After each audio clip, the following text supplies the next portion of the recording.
Until, of course, we saw Evil Dead Rise, which is the only of the Evil Dead movies I've seen in theaters. Oh, that's a good point.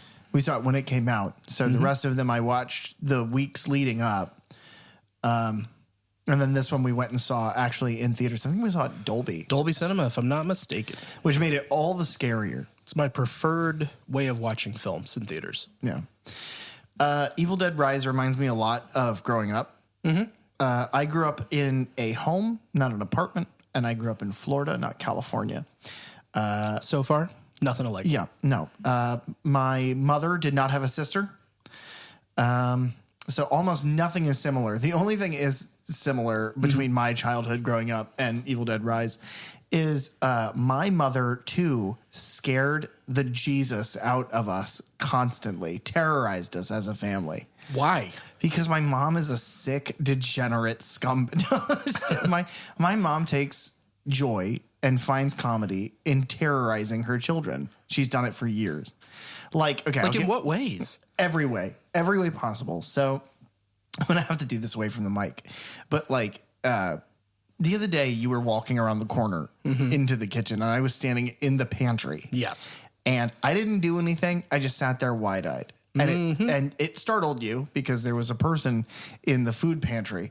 Well, where there should not be a person. Right. So my mother is shorter than me by about a good foot. Right. She can fit into places like food pantries and whatnot easier and less noticeably. So she's a wee woman. She will get into closets and shit, pantries and stuff, and wait for us to pass by. And the closet door's closed, by the way. That's how small she is. She closes herself into these pantries or linen closets or whatever. And we will walk past them and she will rip. And it's like, sometimes she'll do this in the daytime, but sometimes it's like she's got insomnia, so she's still up and it's like 4:30 in the morning and she will rip the closet door open and I'm going to do it away from the mic, but she'll just as loud as she can. And it's like, and of course we go, God, fuck. And she's like, don't cuss in my house. It's like, well, what? You caused this. You did it. So she gets it from her father. Okay. Because my grandfather used to do this bit. And apparently, according to my aunts, well, we call them aunts. They're my great uncle's children. So technically cousins, but we call them, it's my Aunt Kelly, my Aunt Ginger. They were talking about the Magoozy hand, which is apparently something my grandfather used to do to them as well. Okay. What? Okay. The story has been told now for generations, and I'm now going to pass this curse on to our listeners. Oh, great. Where the story is that a man named Larry Magoozy had his hand out the window, and his hand was then dismembered by traffic or something. I don't know. It changes all the time. It's my grandfather. It changes all the time. But the hand finds its way back to its owner, and it sits in the floorboards of his car, and then it would grab him. And it's not like he would go, hey, grab him and he'd fucking kill him or whatever because we were kids. Right. But he drove a Camaro, like a 94 Camaro. So it was very low to the ground. All the seats are very close together. So he would be telling that story and he would slowly put his hand under, like in between the door and the car seat. And then whoever was sitting behind him, he would grab the leg of. So then that kid starts screaming. So then everyone starts screaming. Apparently he's been doing that to my entire family. Flash forward to my mom, who created her own mythos. Keep in mind, we are like, my brother's 4 years older than I am. My sister's 4 years younger. Okay. So we're always in about the same phase of adolescence. Right. So at the point of our youth, she created Thump Thump Drag. Okay. Saying that sounds so fucked. It is the story of a legless murderer who would,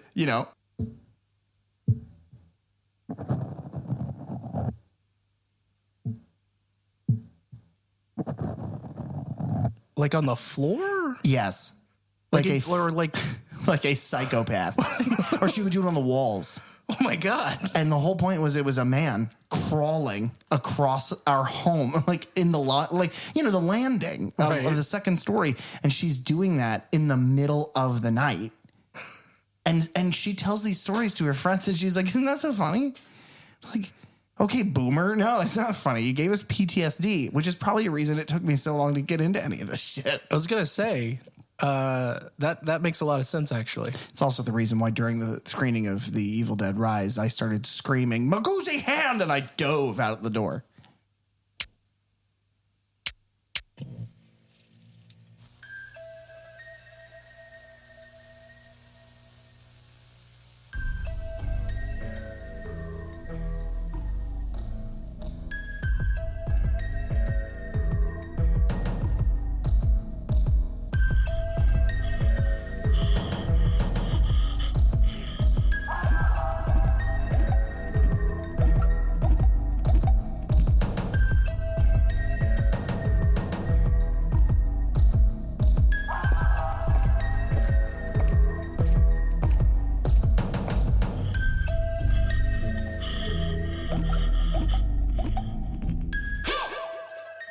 Welcome to the Third Channel Podcast, where this week we find ourselves in a cramped apartment delving into the horror franchises you love from the perspectives of a lifelong horror fan.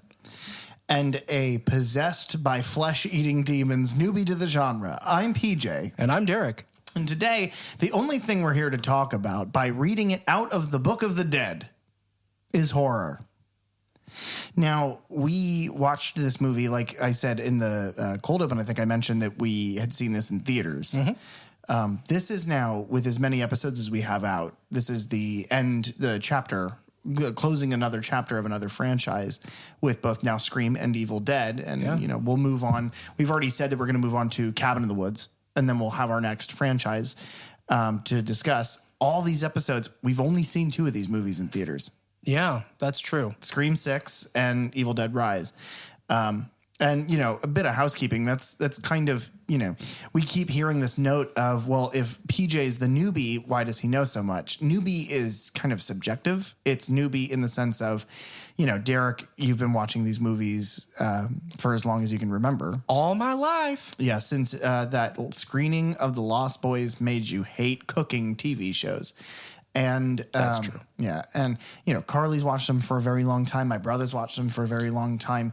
In context to my life and the people in it, mm-hmm. I am the newest to it. Yeah. I just happened to dive very deep, very fast. Yeah. PJ has a habit of anytime that he finds something new in life, whether that be a game or a movie or a book franchise or anything really, if he watches, reads, does it once and likes it, then he jumps full force into it, and he will learn every single thing about it that he can in the span of a month. That's kind of the thesis of this, is somebody who's only been here for, I just sat down at the table. Mm-hmm. It's like that fact about how ancient Egypt was closer to the dinosaurs than it is to us now. I don't know if that's the right.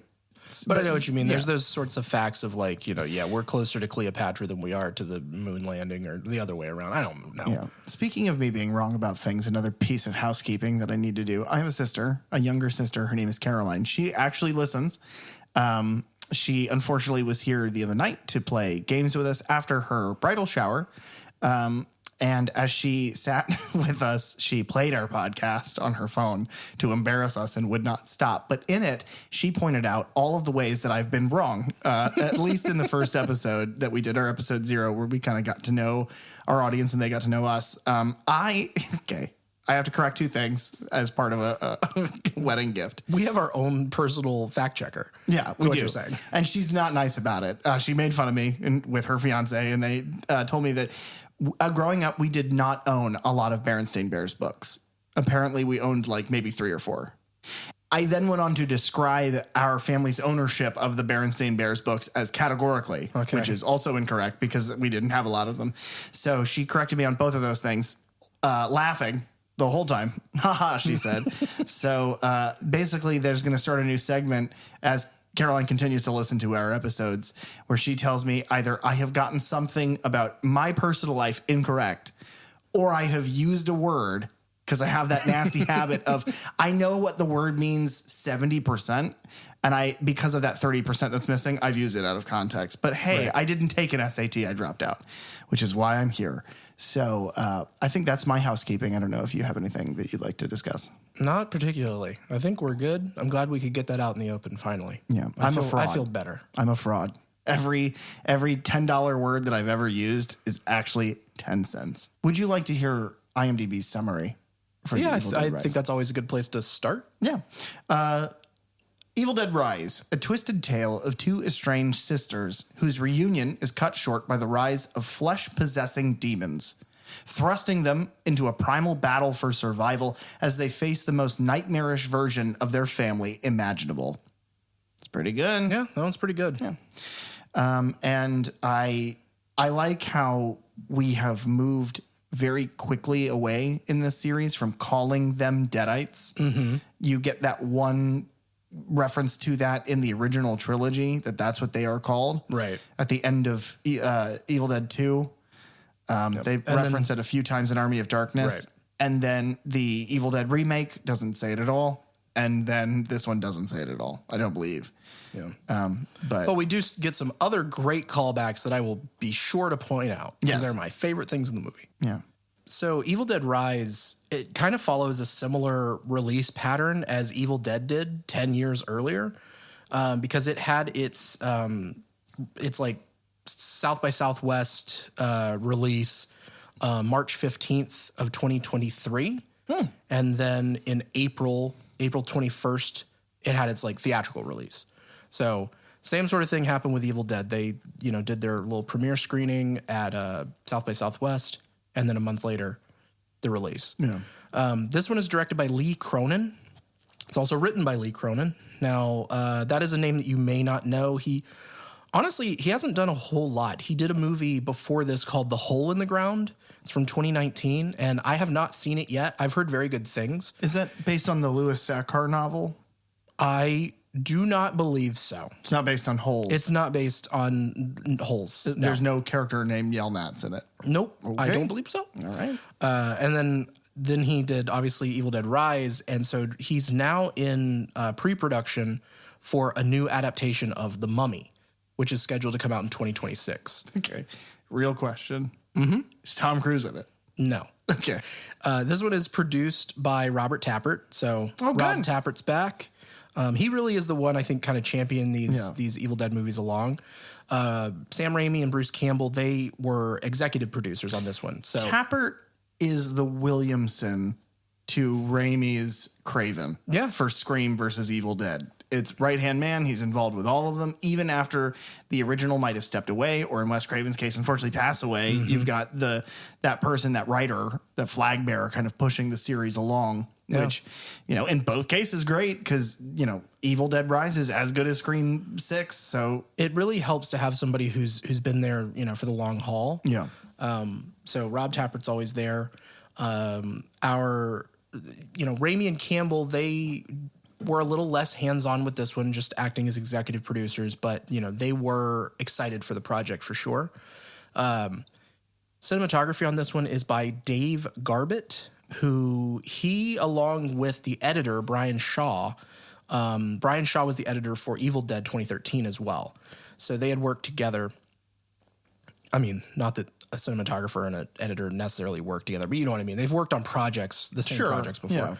Yeah. But Dave Garbett, he was a cinematographer for the Spartacus TV show. That was, a decade and a half ago probably at this point. He also worked on the Atlantis TV show. He was cinematographer for certain episodes of Ash vs. Evil Dead, which makes sense because there's a lot of Raimi-esque, shooting in that one.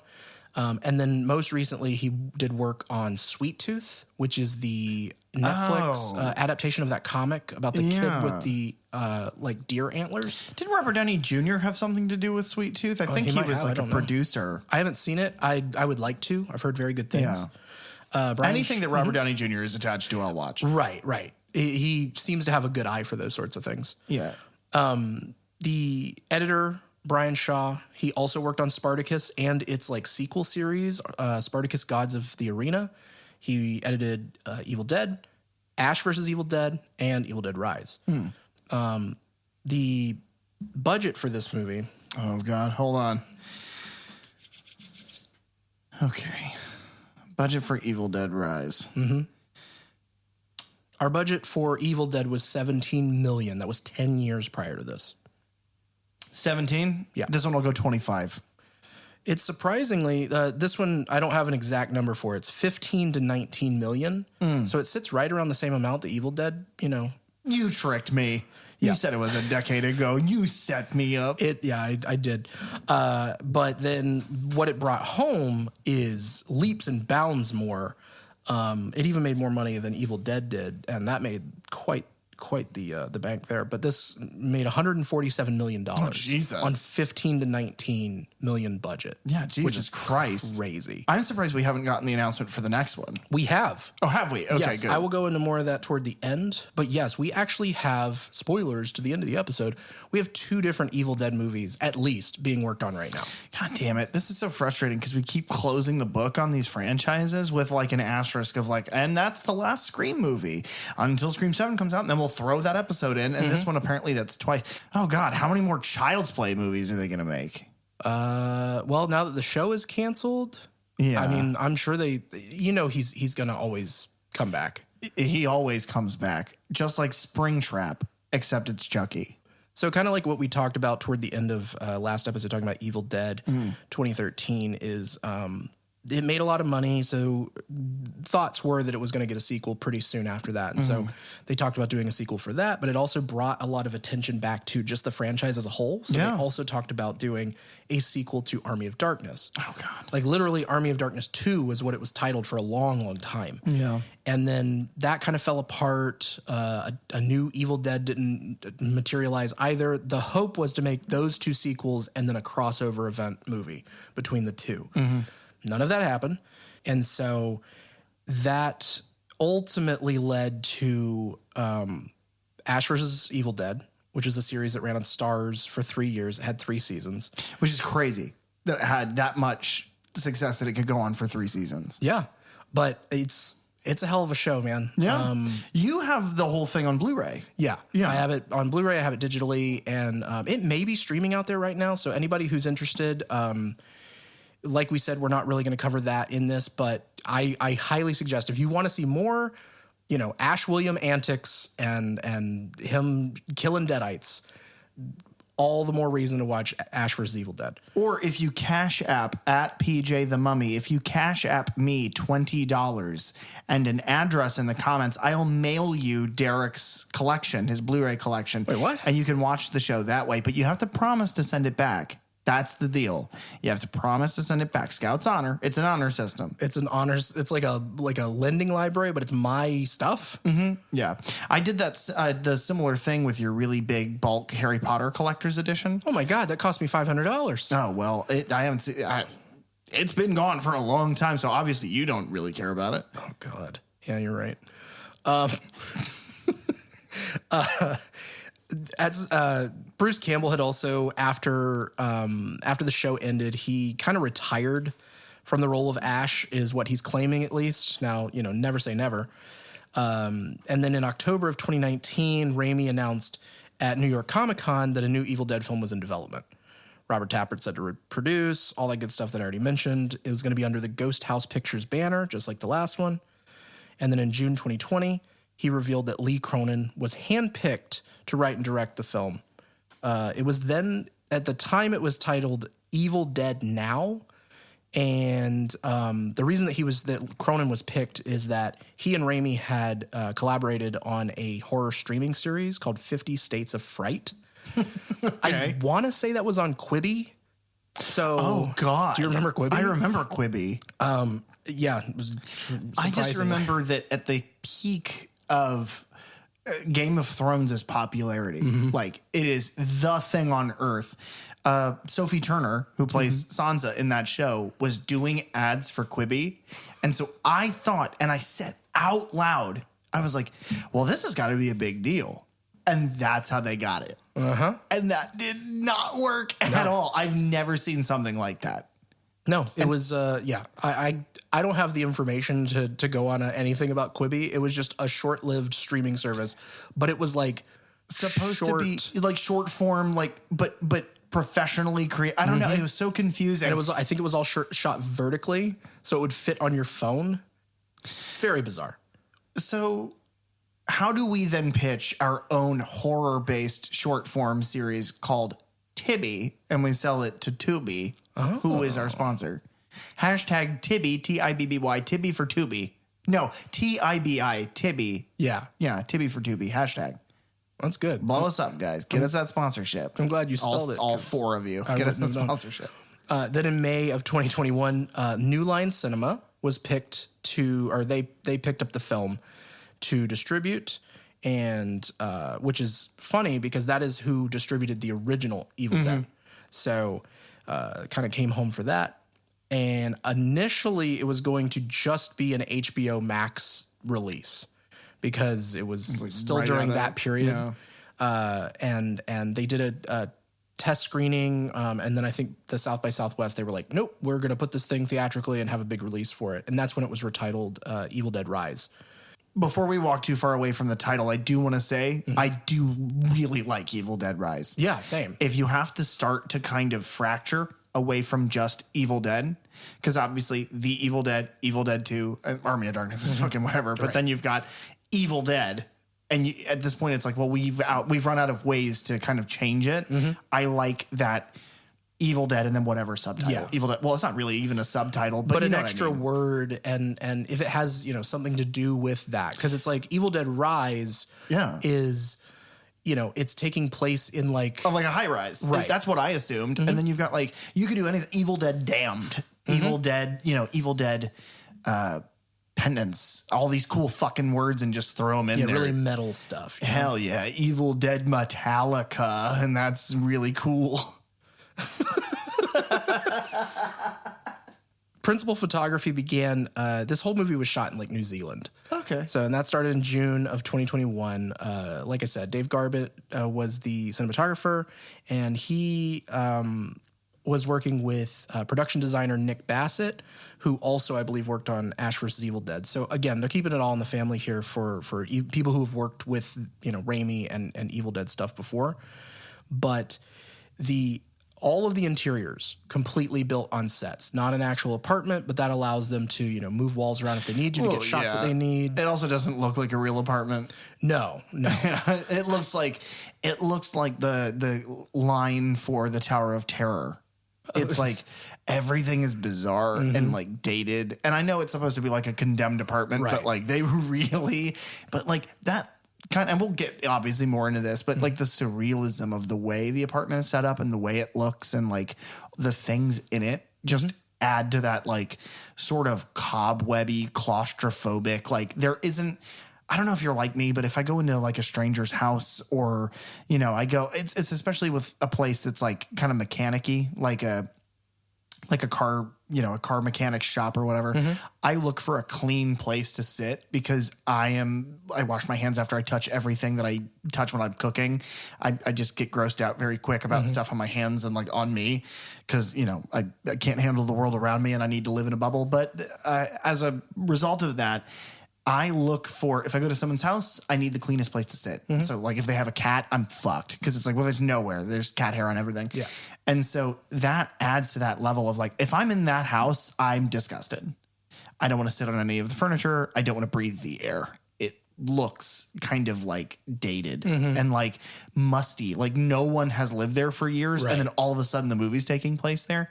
So I think building it into a set was a smarter idea because you can really rev up how ridiculous it looks compared to, because there's no way they're healthy in there. No. And yeah, because they talk about how it's being demoed in a month, and one of the rooms on their floor has already been abandoned for a while. They have to break down the door to get through it. It's a whole thing. The elevator looks like it is 7,000 years old. Yes. But it also allows them a lot more control in what they're doing, especially when it comes to the elevator, because there's a lot of stuff shot in there, and it's not a spoiler. It's a set. But to speak of this film, the whole thing takes place inside. It's like a bottle episode, which is great. But you've got just a handful of sets. And, you know, it gives you a parking garage that you can, I assume that parking garage is a set. Also, yeah, that is a set. I mean, a parking garage is easy to make. Yeah. I mean, because that one is, you know, all of one room. You're just seeing, you know. It's a big room with the same color walls as floor as ceiling. And then some pillars and, you know, park a couple cars and it's good. But everything about you have the hallway, you have the elevator, and you have the apartment. Yeah. The thing with Evil Dead, the remake, is that it is so much the same set as the first film, which is great, but it gets a little tiring. It's like, yeah, we know what a fucking cabin is. So for not only them to move on to something different, but for it to be so stylized, it's like, oh no, I can, without speaking about it, I can just close my eyes and see Evil Dead Rise. It's like, you know, those like color graphs that they'll make about a movie, and it's just a bunch of bars of the general or like the average color per scene. Right. Evil Dead Rise is like blood red or like a tan or like a creepy hued blue. It's like those are the three colors. And I absolutely adore it. I think it's beautiful cinematography and whatnot. So all of these people have worked together very well. Yeah, I completely agree there. Like the past installments, you know, they relied on very heavily on practical effects over computer generated stuff. So like even the bathroom of Beth's apartment was built on like hydraulics so that they could make it shake whenever they're doing different things in there because there's an earthquake that happens. The elevator was built on a steel frame, and that allowed it to be lifted and dropped how they needed it to. And then all the, you know, wooden paneling in the elevators able to be removed so that any sort of blood that stains it or anything they can clean off or swap out for new panels. Which blood being on wood panels is just such a staple for the series. Absolutely. Blood being on actors, actresses is such a staple. One thing I will say about this movie is it's different in a way where, so you've got Evil Dead, Evil Dead 2, Army of Darkness, and Evil Dead. And all of them are, the image is your hero with the chainsaw standing or doing a thing, except for Evil Dead 2, which is obviously Bruce Campbell's skull with crazy human eyeballs. But the point is, your image, the thing that you kind of go to with those movies is the hero. And then this one is different because the visual cue for this film is Alyssa Sutherland, who is the mother, because it's her performance and it's her face. It is the way it is how she looks, the makeup that is on her is the thing that this movie is. It's every thumbnail, every poster, everything was her face. And there's a good reason for that, which is that not only is she iconic, she's scary as fuck. Well, there you are.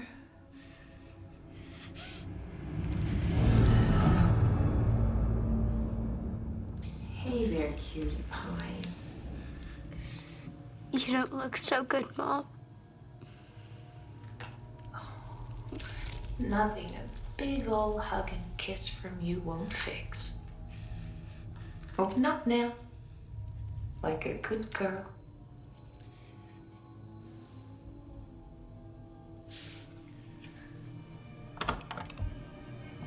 That's it. Come on now. Do it for Mom and Dad.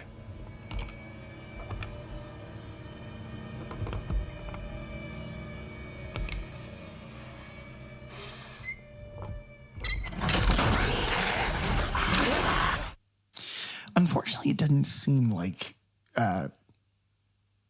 Ellie wanted a hug or a kiss there. Yeah, there was more like strangling. Like, I want to hug your neck. Specifically with my hand. And then I want to kiss your like muscle tissue as I eat it. Yeah. Yeah, because, you know, flesh eating is what the summary says. It's funny that you started this whole thing talking about your mother scaring you, because honestly, this whole movie is very much about motherhood. No, it's like, you know, when you look at the original Alien movie, and Alien is obviously about the horrors of sexual assault. Yes. If you look at it for even a second deeper than Alien movie. It's clearly about that. And this is very on the nose of like motherhood stuff. And, you know, postpartum depression is a serious issue and all of these things. It's very clearly about that. But at the same time, it also functions as the best vehicle that they've established in this series of just, do you like really fucked up stuff? Do you like horrible dialogue, terrifying visuals? Do you like things that you're going to remember forever? I go back to this movie. I think I've mentioned this movie on this podcast a few times because this is one of the more fucked up things I've seen. Yeah, no, that's... I'm not one of those horror fans. It's like, well, you haven't seen, and then I rattle off something in another language that's like basically a snuff film. Yeah. That's I'm not doing that right now. So, but yeah, of the things that you have watched, I agree. This is probably it's intense. It's up there. Yeah, and it's got a weird part, which I can't wait. Oh, it does. The thing about this movie, though, is it subverts so many expectations based on the series, and it starts with like, "Hey, do you like Evil Dead? Well, here you go. Here you go. Fuck you." The opening is insane. Yeah, I love like what it does there, and much the same way that both I'm going to make this comparison of Evil Dead 2013 is to Scream 4 as Evil Dead Rise is to Scream 5. Like we are taking, you know, they're a decade apart from each other. They're about a decade after the previous, you know, version. Yeah. And so it's taking what you know about a series and kind of turning it on its head. Yeah. And so we start this one with the, you know, what we believe, what we have come to know as the shaky cam, evil force going through the woods. And that's our opening credits. Yeah. And then it goes out over the lake. And to this point, if you have not seen a trailer, you have no reason to believe that this isn't the movie. Yeah. True. Zero reason. The camera buzzes out over the lake and then like nearly crashes into the head of this girl who's out on the dock. And it's revealed that the camera itself is a drone. So very modern. We are immediately saying, hey, this, you know, this ain't your daddy's Evil Dead. Well, really, it's a commentary about how evil the surveillance state is. Drones are the Evil Dead. Wow. Yeah. And then, yeah, we get the shot of the cabin, and it's a very odd triangular cabin shape. Yeah, very, very 90s Pizza Hut. Yeah. If you know what I mean, you know what I mean. And because I mentioned it several times with Evil Dead, if the vertigo zoom, the, you know, dolly zoom was the choice shot from that film, this one is fisheye lens. Yes. And split diopter shots. So many. They are all over this thing. Once we get to a split diopter, I'll explain what that is because I don't believe I have on this podcast yet. I think you have. But the shot of the cabin, I was going to for Black Christmas and we didn't talk about it. Oh, okay. Well, that makes sense. But the shot of the cabin is definitely on a fisheye lens because like the land on either side of it curves up, but it makes it look very, it's disorienting in a similar fashion to like the upside down flip of the camera in Evil Dead. Yeah. Where it's like, this just looks off. Well, it also works because it looks off. It's unsettling, but then it's easy to describe as like, oh yeah, it's GoPro. You know, it's a drone camera. It might just have this setting. Yeah. And so, yeah, it plays into that idea. You go inside. There is a ticking clock on the wall, which from what I understand is the original clock from the Evil Dead. That's pretty cool. I believe it's the same one that was in Evil Dead 2013. We didn't mention it, but I believe it's like Robert Tappert like has that. And he tries to put it in every Evil Dead movie, you know, going forward. We have our three characters. Teresa is the one who the drone buzzed past on the dock. There is Caleb, who is the one flying the drone, who is the boyfriend of Jessica, who is sick, laying in the bed of the cabin. And so Teresa is Jessica's cousin, I believe. Yeah. And so whenever she goes in to get away from Caleb, she's reading Wuthering Heights. And Jessica is splayed across the bed at first. And as Teresa's reading, all of a sudden, she looks back over to the bed, and Jess is now sitting bolt upright, but facing away from her. Mm-hmm. And she continues. We keep getting, shots of very close-ups of the words. And then Jessica begins reading the words from across the room, much like The card trick. Yeah. And that's, kind of the first of many little nods. Teresa's like, God damn, you like the Wuthering Heights. You know this shit by heart. And as she reads, her voice becomes more and more demonic before she falls off the bed, and Teresa goes to check on her before you get a couple little, like, she like vomits, and it's like she's having an overdose. And so Teresa's trying to, like, turn her head sideways so she doesn't, suffocate. Asphyxiate on her puke, And we think that we've lost her. And it's like, we don't know who these characters are. We don't know what's going on. How long have they been in this cabin? Right. Have they gone into the cellar? Right. Have they met Henrietta? We tried, guys. We tried. Am I seriously wrong again? Yes. I quit the podcast, dude. I'm out. Fucking host it with Buddy, my shitty dog. He's never seen a horror movie, dude. He has no idea. I've got to get him up to speed. You have to do the whole experiment over, but with the dog. And then when he inevitably drops out, do it again with a monkey. Yeah. So Jess's eyes, like, snap to Teresa before she says, who's the brainless meat puppet now, and scalps her, rips her by her ponytail, rips her entire scalp off the top of her head, stumbles outside, and she tries to warn Caleb that this thing, that Jessica just did this to her. And Caleb's, like, flying his little drone, and it's kind of in, like, standby mode, just floating there.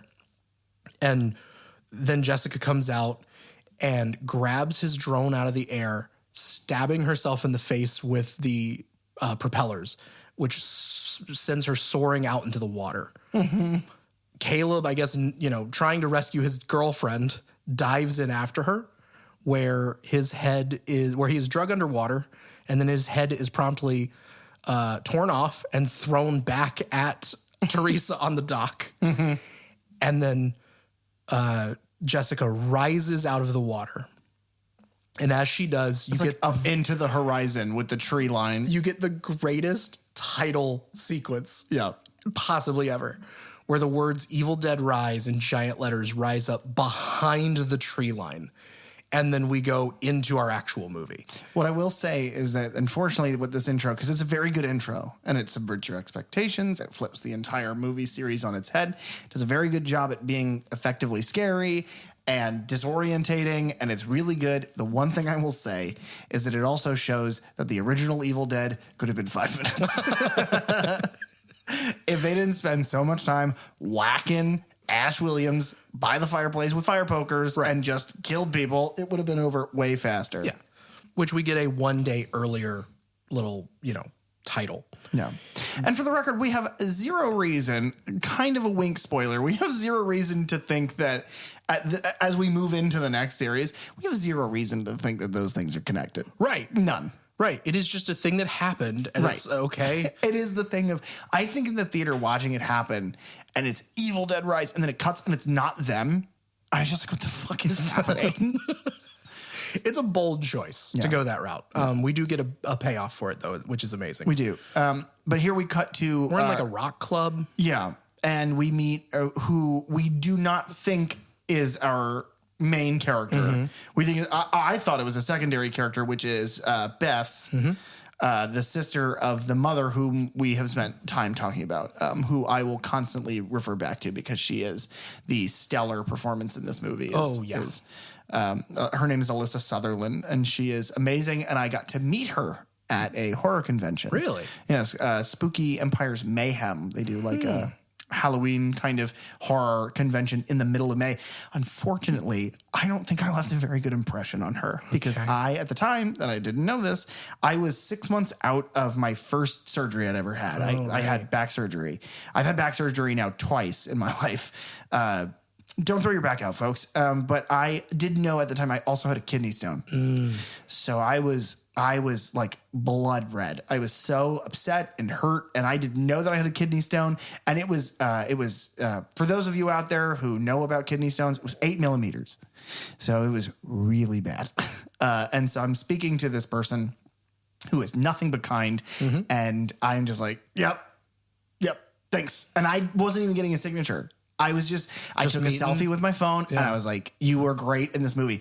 And I was like, I've got something going on with me right now physically and I'm not doing very well. And I'm sorry, but you were tremendous. Like, you are one of the best performances I've ever seen. And she looked at me like so scared. I was like, thanks. Like, why did you bring your addled body over to me? I was like, oh God. She's amazing. But we don't meet her at first. We meet her sister, her strange sister, Beth. And when we meet Beth, she is taking a pregnancy test in the dirty bathroom of a club. And she doesn't seem too happy with the result. And so then we cut to an apartment building, and that's where we meet Ellie. She is soldering a tattoo gun because that is her profession. She's a tattooer, an artist. We are introduced to her children, who are Bridget, who is kind of the activist. She talks about how the Labor Day protest is tomorrow. So it gives us like a date and time for this movie, which the others don't. Oh, they do kind of with the recordings from Dr. Newbie. Anyway, you're introduced to Danny, who's an amateur DJ, plays stuff on vinyls. I can't tell, but in one of my rewatches this time, there's a mural on the wall behind him that may or may not be the Three Stooges. That'd be funny. But like, I couldn't exactly. You can't see the middle one because he's like in the way. Maybe it's to signify that he's a stooge. Oh. Yeah. And then the youngest daughter, Cassie.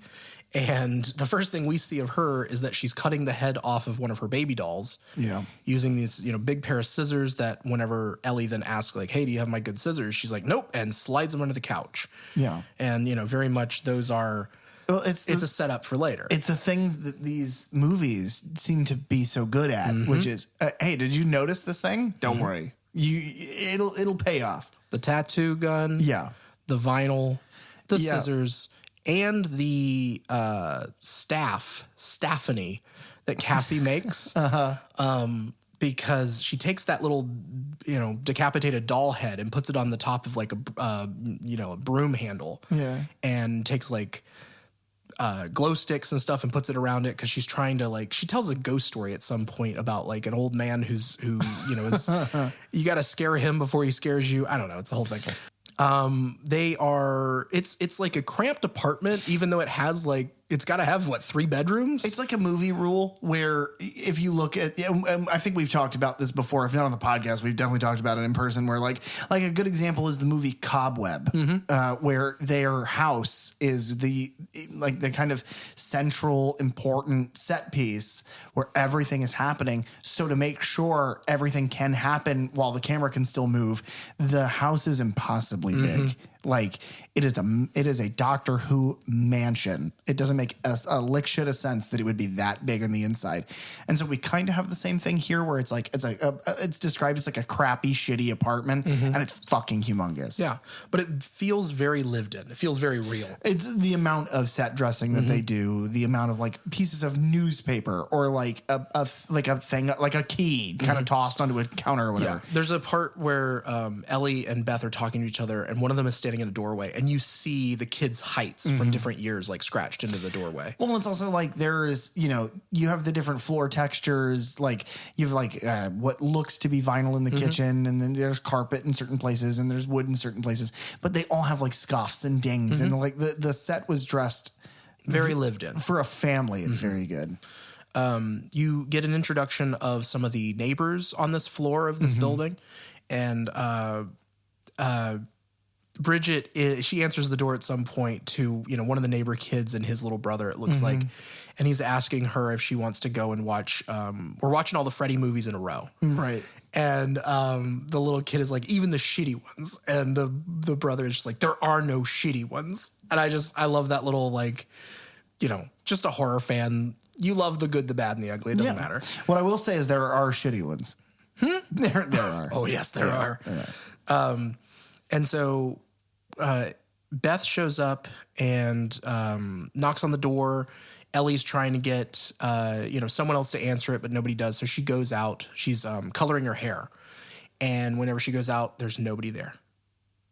And then Beth jump scares her, immediately gets punched in the face. It's a very like sisterly thing. It's a very like, showing this is a woman who you don't mess with. Like she will punch you if she needs to. Yeah, it's like Caroline was like, hey, you don't have that many Berenstain Bears books. And I was like, no, I think we did. And she hit me so hard I fell backwards out of my chair. Had to have my third back surgery.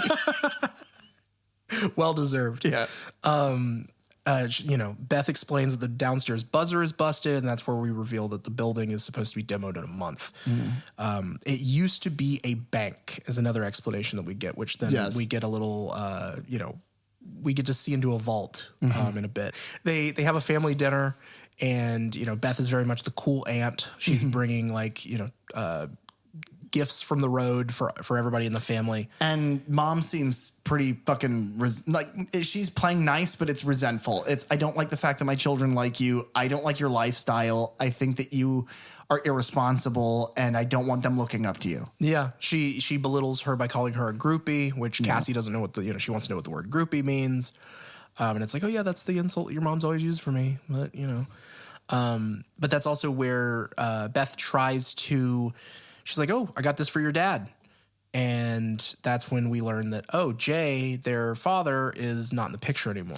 Which is another thing that reminds me of my childhood because Jay is my dad's name. Oh, my God. So you have a mom who is scary. And I love you, Mom. But you made it a fun game to scare the fucking shit out of us. And then my dad's name is Jay. Yeah. But my dad was around. Well, that's good. Yeah. This one is not. No.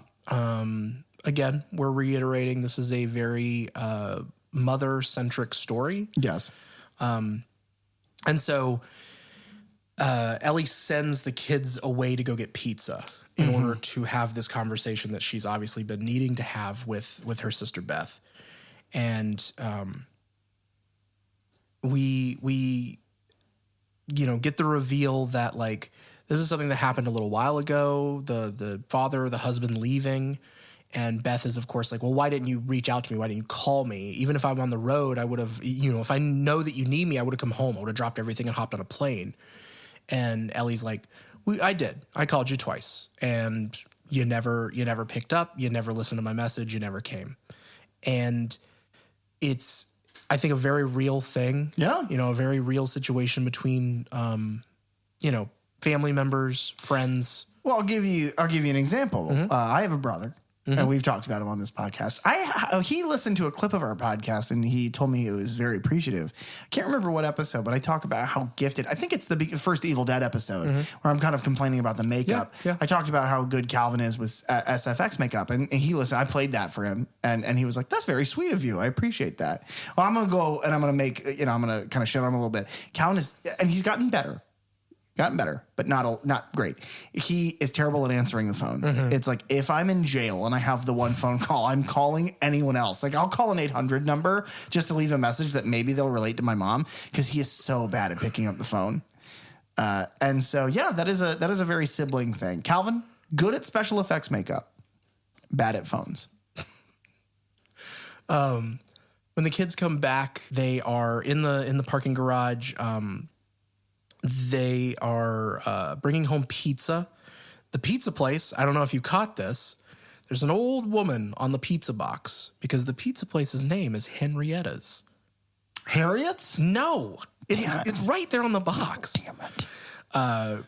Whenever, it's a reference, obviously, to Henrietta Newbie. Anyway, that's also where we see the wood chipper is introduced. Yes. It is very much Chekhov's wood chipper. For a Fonda's tree service or something along those lines. Mr. Fonda will be introduced later. It's somebody who lives on their floor. He's Rutger Hauer's hobo with a shotgun. Yeah, pretty much. But this is where we are introduced, like I said, to California weather. Earthquake happens and reveals that there is an old vault.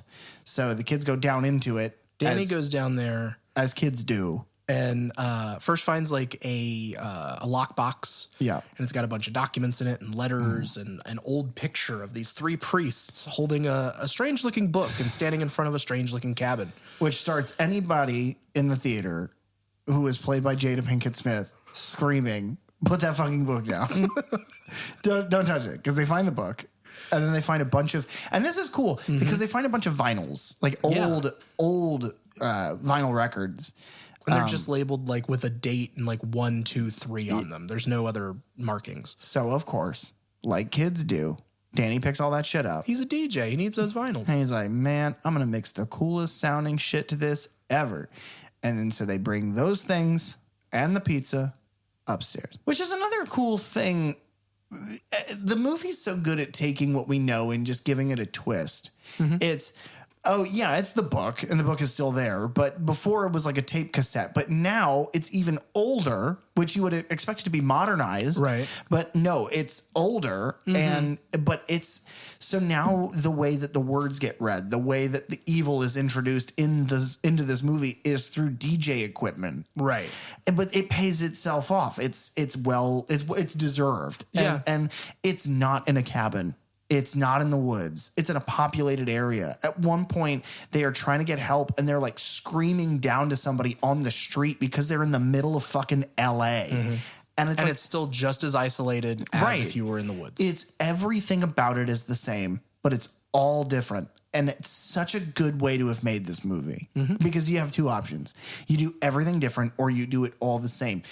But somehow they found a way to bridge those things together. And that's why I think this movie worked. It was good for fans. It was good for fans like me who I love this stuff, but I hate retreading so fucking much. It drives me nuts. So for this to not do any of that is great. And so this little bank's vault, this is how they find it. I love that. I think that's really brilliant. Whenever they come back up to the apartment, that's where we're introduced to more of the neighbors. Mark Mitchinson, he plays Mr. Fonda. So he's the guy. And he's the old guy who comes out and he's talking about how his cat was scared by the earthquake and is up in the air ducts right now. Which, let me say this, and maybe this is a thing that we need to start doing because I think it's something that people really care about out there who watch movies, is Lee Cronin has stated this, that the cat does live through this movie. So good. I think we should give some sort of like, because there are people who are super sensitive to that sort of thing. So like we probably should have done that for Evil Dead. I'm sorry. Retroactively, I'm trying to fix this problem. I find it so funny that there are people that are like, but is the cat okay about this movie? And like, we'll get to it, but like children absolutely die in the worst imaginable way. And there are people who need like their hand held about a cat. It's like that kid is like 13 and is fucking ruined. Like, but that's fine. Yeah. Fuck humans. Some people do feel that way. Well, I get that. You know what? All that lampooning I just did, I take it back. I'm one of those people. Is the cat okay? Yes. Good. I'm glad those kids are dead.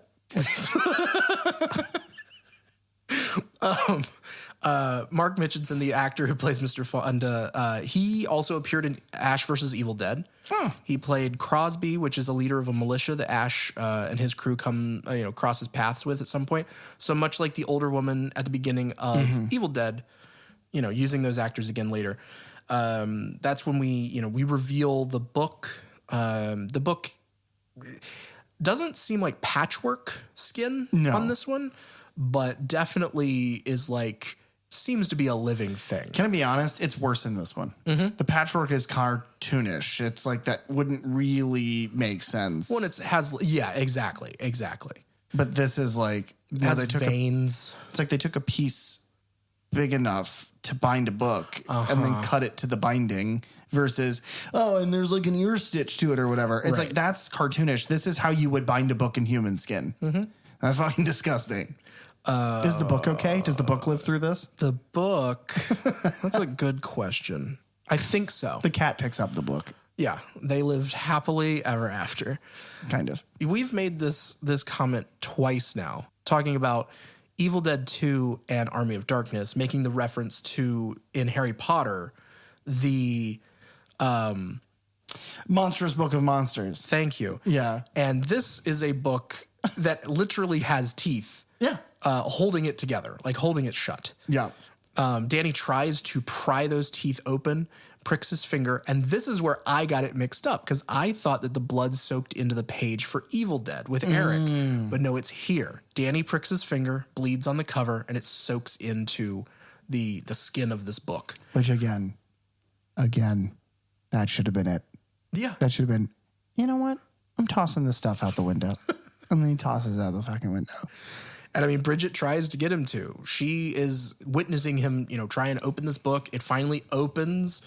They don't seem too concerned about it. And then as he leafs through, it's just those horrible illustrations of terrible, terrible and things. It's like red ink, but the book is clearly old enough that it's like, well, what would that be? Yeah, that's a good point. And she's like, listen, I'm not interested in this. I'm not hungry for any kind of glass. Please put that away. And Danny comes up with some reason why he can't do it right then. They can't just like he's curious. throw it in He's the trash. morbidly curious, yeah. And At so least that's my interpretation of the performance. Well, yeah. because he makes the promise of like, yeah, I won't touch it anymore. And then as soon as she leaves the door, he's like looking through it again and just like, okay, well, what is this thing? And then, eventually gets to the vinyl. He's great. The guy who plays Danny is great. An Australian actor, which I think most of them are. Yeah, I didn't realize that with these performances because, American accents, people say that they're very difficult to do because there's so many of them and so many of them overlap with each other. But, no, this is a really good, all of the accents for the performers, they all sound exactly the same. They sound like people would in LA. It's really good. But that kid's tremendous.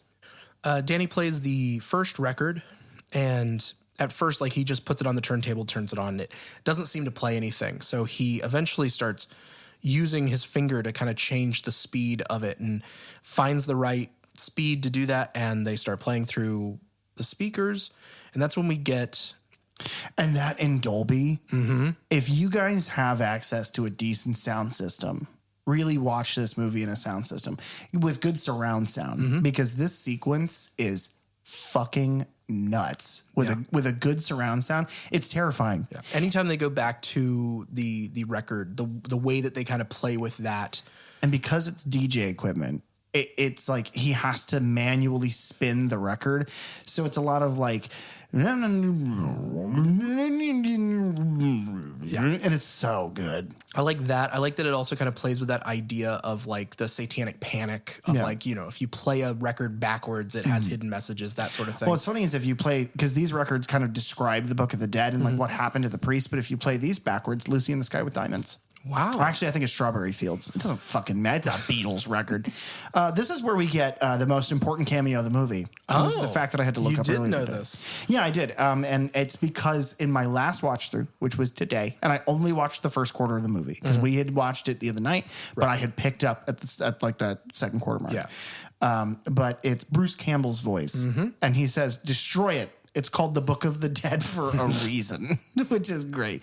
And I choose to believe that that's Ash somehow. Yes. So Lee Cronin, he's like, I don't know. He could be Ash, displaced through time somehow. But yes, because the record begins whenever it finally kind of he figures out the speed and it's actually you're hearing what they're saying.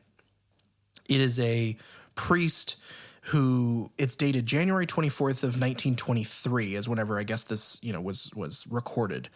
But one of my favorite things that this movie does that Evil Dead 2013 kind of added this idea of like once it's claimed 5 souls, then the abomination rises. This one adds to the like lore of the Necronomicon in these movies by explaining how there are 3 fabled volumes of the Naturam Demonto, the Book of the Dead, the Necronomicon. They are all wrapped in human skin, inked in human blood, and I love what it's doing there because not only does it, to me, make a reference to Army of Darkness and how there are, he finds the 3 different books and he has to find the right one for him. But that there's a Book of the Dead from the original trilogy, a Book of the Dead from the 2013, and a Book of the Dead from this one. Exactly. They all have different parameters. They all have different requirements. And then moving forward, it's, well, which one do we pick? Exactly. Yeah. That it's not saying, oh, this is taking place so those other ones can't. It's saying, no, all of it happened. Which is the best part about Scream. Yeah. is that they don't get rid of anything. So that was what was being explained on the first record. The second record is then translated passages from the book. And this is where Danny tries to stop it. And then the records begin playing on their own. Because at that point, it's gone too far. Right. We have spoken the words from the book. Yes. And so we see outside on the street the camera pick up like it does the shaky cam and zoom up to the building. Which is, of course, now a waterlogged drone with a human scalp on it. Well, no. Oh. This is actually the evil force. Well, that's right, because that was a day later. Yeah, correct. Okay, sorry. Ellie had gone down to do laundry downstairs. And as she gets to the lobby, that's when the force breaks through the front door and slams her into the elevator. Trigger warning. Brief. Let's make this as quick as possible. Trigger warning for literally the next 10 seconds. And I'm just going to use the R word here to describe this so that we don't have to be flowery. Skip ahead on whatever podcast thing you're listening to right now. The wires of the elevator come to life, and unfortunately they rape Ellie in the classic Evil Dead fashion. And now you're back. So welcome back. With that happening in the elevator, the power in the building shorts out. And so we go back up to, the rest of the family. What was already a claustrophobic fucking apartment that's now lit by candles. Right. So the kids, they do. Bridget lights a bunch of candles. She was working on a sign for, the protest tomorrow. And Ellie creeps back into the front door of the apartment. Which they love that hallway. And it's effective because it's familiar. Like they keep showing the hallway in the beginning like it's welcome home. And then eventually it's, oh God, please don't let anything come through this fucking hallway. Right. Yeah, she stumbles back into the house doing creepy fucking possessed shit. Goes into the kitchen. Gets a cast iron, slams it down, kicks the gas stove on. And it's like she's delivering this creepy fucking monologue. And as she does, she's just taking eggs from this basket and like slamming them into the fucking cast iron, shell and all, which that's not the most disturbing thing. The most disturbing part about the entire cooking sequence is the egg that falls to the ground, smashes open, and it's like filled with human blood. Yeah, there is, definitely some of those eggs that seem to have blood in them. Yep. This is also the first time that I noticed the split diopter shot is Ellie's face, a close-up on Ellie's face on the extreme right of the frame, and then the family on the left of frame. Which is a good shot. Yeah, absolutely. So just a quick, and I'm not, qualified probably to say this, but a split diopter shot is a shot. You've seen it, and you see it tons all over this movie. I will point some of them out as we go along. But it is where basically the lens of the camera is cut in half down the middle. And so one half of the lens is the focal length is very, very close. So you can get very close, in this case, up to Ellie's face and have her be in focus. But then the other half of the lens is a different focal length that's very far away. So you can get the entirety of the rest of the family way in the background, also in focus at the same time. But what it does is it causes this blurred line that goes down the middle of the frame. And it's because literally it's two pieces of glass that are like overlapping a bit there at the two focal lengths. But because of that, not only do you have them both in focus, but you can establish that there is a bit of distance, which is good and creepy because it's the first time cinematography in this movie breaks from traditional cinematography. It breaks from traditional single shot. Most of it is even like the action sequence that's already happened is filmed. That's a little free-handed. It's a little less, cemented or dolly, but it immediately, this is like, it's creepy. And so there's something in here that shouldn't be, is kind of the feeling that I got. Well, and it's fractured the way that Ellie's mind then is because, she in one breath basically is telling this horrible dream that she had of the line in there is something along the lines of like, I just kept thinking about how I wanted to cut you open and climb inside your body so we could be together forever. Which, did your mom ever say that to you growing up? Yeah, all the time. Wow.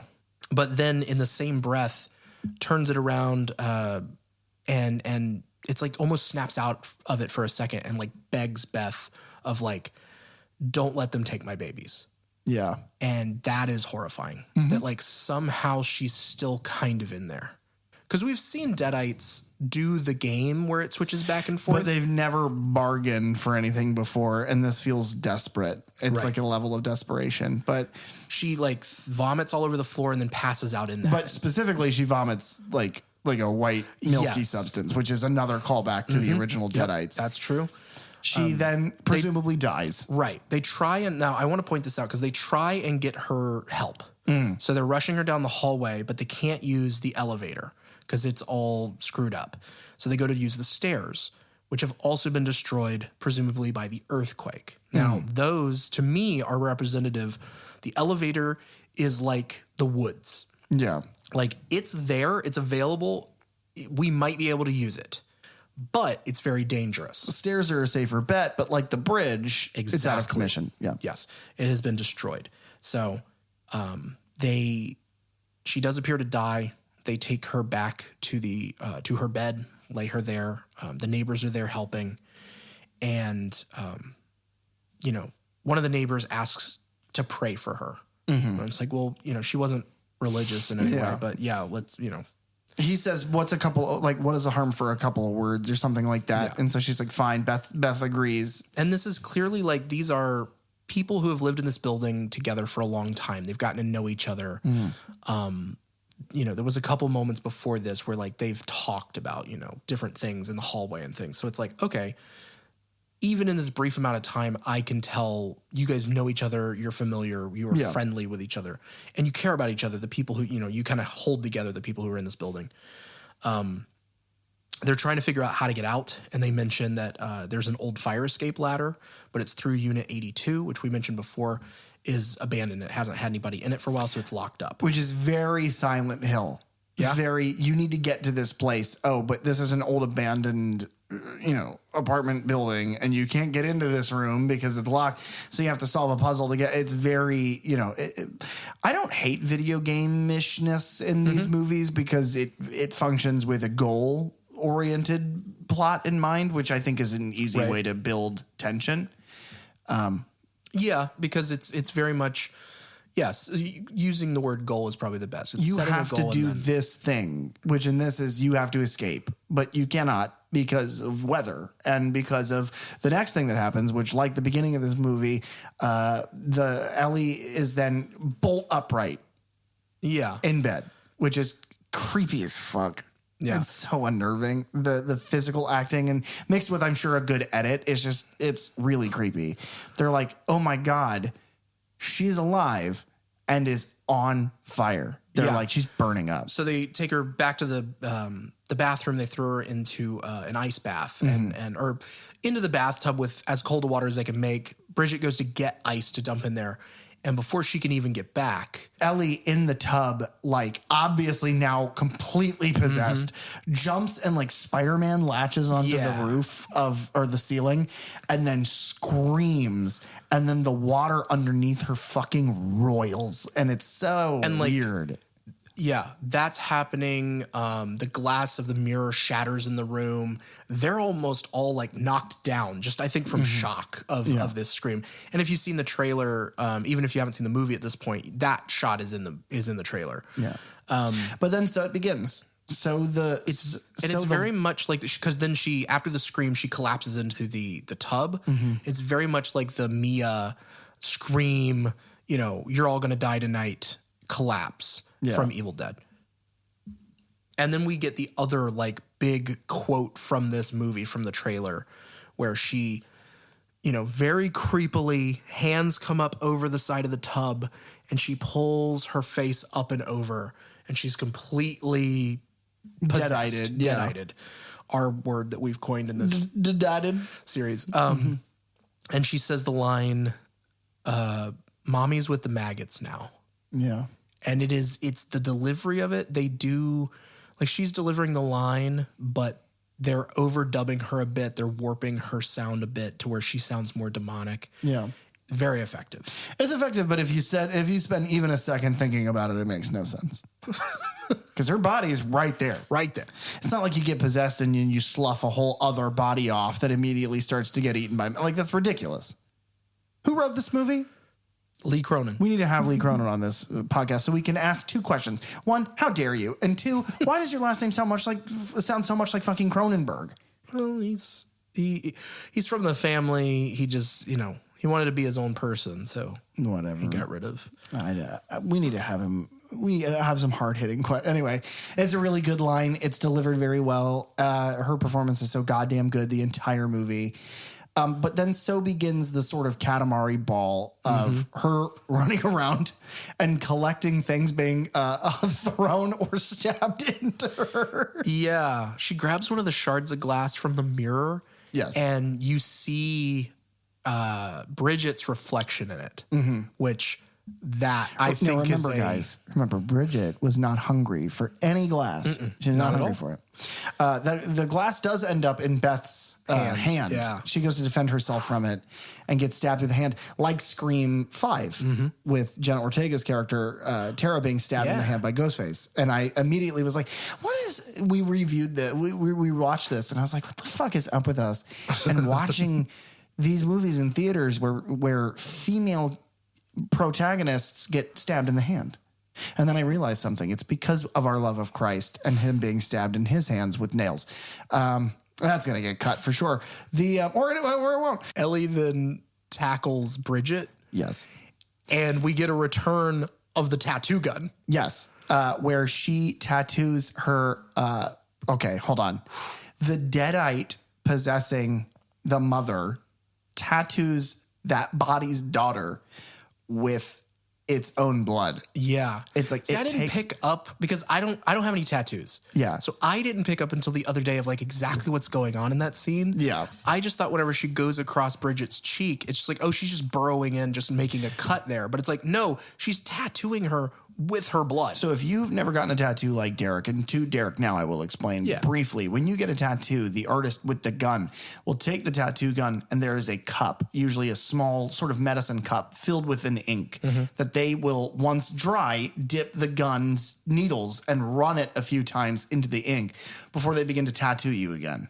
And it's to maintain ink on the gun because the gun itself doesn't have a reservoir to hold and then produce that ink into the tattooing. Okay. So Allie's literally taking the blood from her fucking head, putting it into the needles, and then tattooing Bridget's face with her own blood. Yeah. Which is funny because that's how the Necronomicon is inked, is in human blood. And I'm just realizing that now as well. God damn, everything in this has a fucking payoff. Even if that's a bit of a reach, I don't care. Yeah. No, but that's good. Lee Cronin, you're off the hook as far as I'm concerned. Dan hits Ellie with a chair. And then the neighbor comes back in, and that's whenever it's like, Ellie, you're alive? Because they had thrown her into the hallway, like a darkened hallway. Yeah. And she does the like, who am I going to take next? Eeny, meeny, miny, mo game. And that's when the neighbor bursts in, shocked that she's alive. Because the last time he prayed over her dead body, she was a dead body. And so she then tackles him out into the hallway. Right. Where she bites his eye out and spits it into the mouth of the other boy. Which is fantastic. Very much like the eye in Evil Dead 2. In Friday the 13th, Part 3. No. The other thing I will say that's not exactly a cameo, but Lee Cronin talks about how the sound of Ellie biting the man's eyeball out in that scene was a recording of Bruce Campbell furiously biting into an apple. That's so weird. So yeah. You'll never escape this franchise. No, not at all. Because of shit like that. So they close the door, lock the door behind her, shutting her out into the hallway. And that's where we get our first like peephole glass, again with the fisheye lens. The fisheye lens. And we then watch her kill the remainder of the neighbor boys in a great like vaudeville bit. Yeah. Of like, it's all happening off stage. And then she comes back out. It's like, I got another one. Like the kid runs, she chases him, and then she throws him back into frame and he slams into a wall. It's really good. It is. It's almost comical. But it's terrifying because it's hilarious, but then it's also like uncontrollable. the thing that will kill you. Right. And so, yeah, even though that's a comical, like a sort of slapsticky bit of that hallway, it's still terrifying because this possessed woman has now killed at least 2 people, possibly a third. Yeah, I think there's like 4 bodies out there whenever they finally get back out into that hallway later. Yeah. That's where the shotgun is introduced. Mr. Fonda has a shotgun. Outside is obviously fucked. Right. But then inside, this is where it gets closest to a zombie movie is, okay, well, there's something outside. We have to keep ourselves barricaded inside. And again, I'm reminded of Resident Evil, but they take furniture, they slam it in front of the door, they pull the lock and they keep it locked. And she is out there making noise into the house to upset them, like the Deadites in the cellar, like the Deadites in the work shed about to be chopped apart. Much like the elevator and the stairs, the door to their apartment is very much the cellar door. Yeah. And you've got this excellent moment where it's, okay, we're going to wait until the morning because this is where Beth calls down. And it's like, you've got to fucking help us. And it's pouring rain. And she can't be heard by the people. I assumed homeless people just kind of walking. It's a bad neighborhood in LA. They're just kind of walking around. But so then it's, okay, 2 goals now. Because I'm going to just start talking about the goals of the movie because they change rapidly. Before, it was, okay, we need to get out of here. Now it's, okay, we need to wait until we can get help, until it's either raining or whatnot. But we need to stay safe, so we need to keep her outside. Right. Little did they know that, unfortunately, a little bit of her is already inside because the Deadites tend to spread in like a sort of plague-ish kind of way. Not a plagueous way. That's a story that the Necronomicon wouldn't tell you. But the daughter Bridget, the tattoo is starting to spread, and it's like the pencil stab. It's like veiny. It looks and black. very similar. And she gets like a nosebleed, and it's uncontrollable. But it's like, it's out of her nose, her ears, her eyes. And it it's is black. Awful. Well, and she's like trying to like, it reminded me, and I told you, I made this joke while we were watching it. It reminded me of Aaron Eckhart's Two-Face in The Dark Knight, where he's on the ground and his face is half covered in gas, and he's doing like the kind of spitting the gas out. She's like doing that of her own black blood that's just pouring down her face. She vomits bugs. Like maggots and like things with legs, like nondescript, like millipedes, which is also fucking gross. That's a movie that fucked me up about bugs specifically. That kind of bug I don't like. And it's because of the Indiana Jones and the Temple of Doom sequence where he sticks his hand into the wall. No, thank you. Yeah, I know. A bug hole. But we then kind of leave Bridget alone.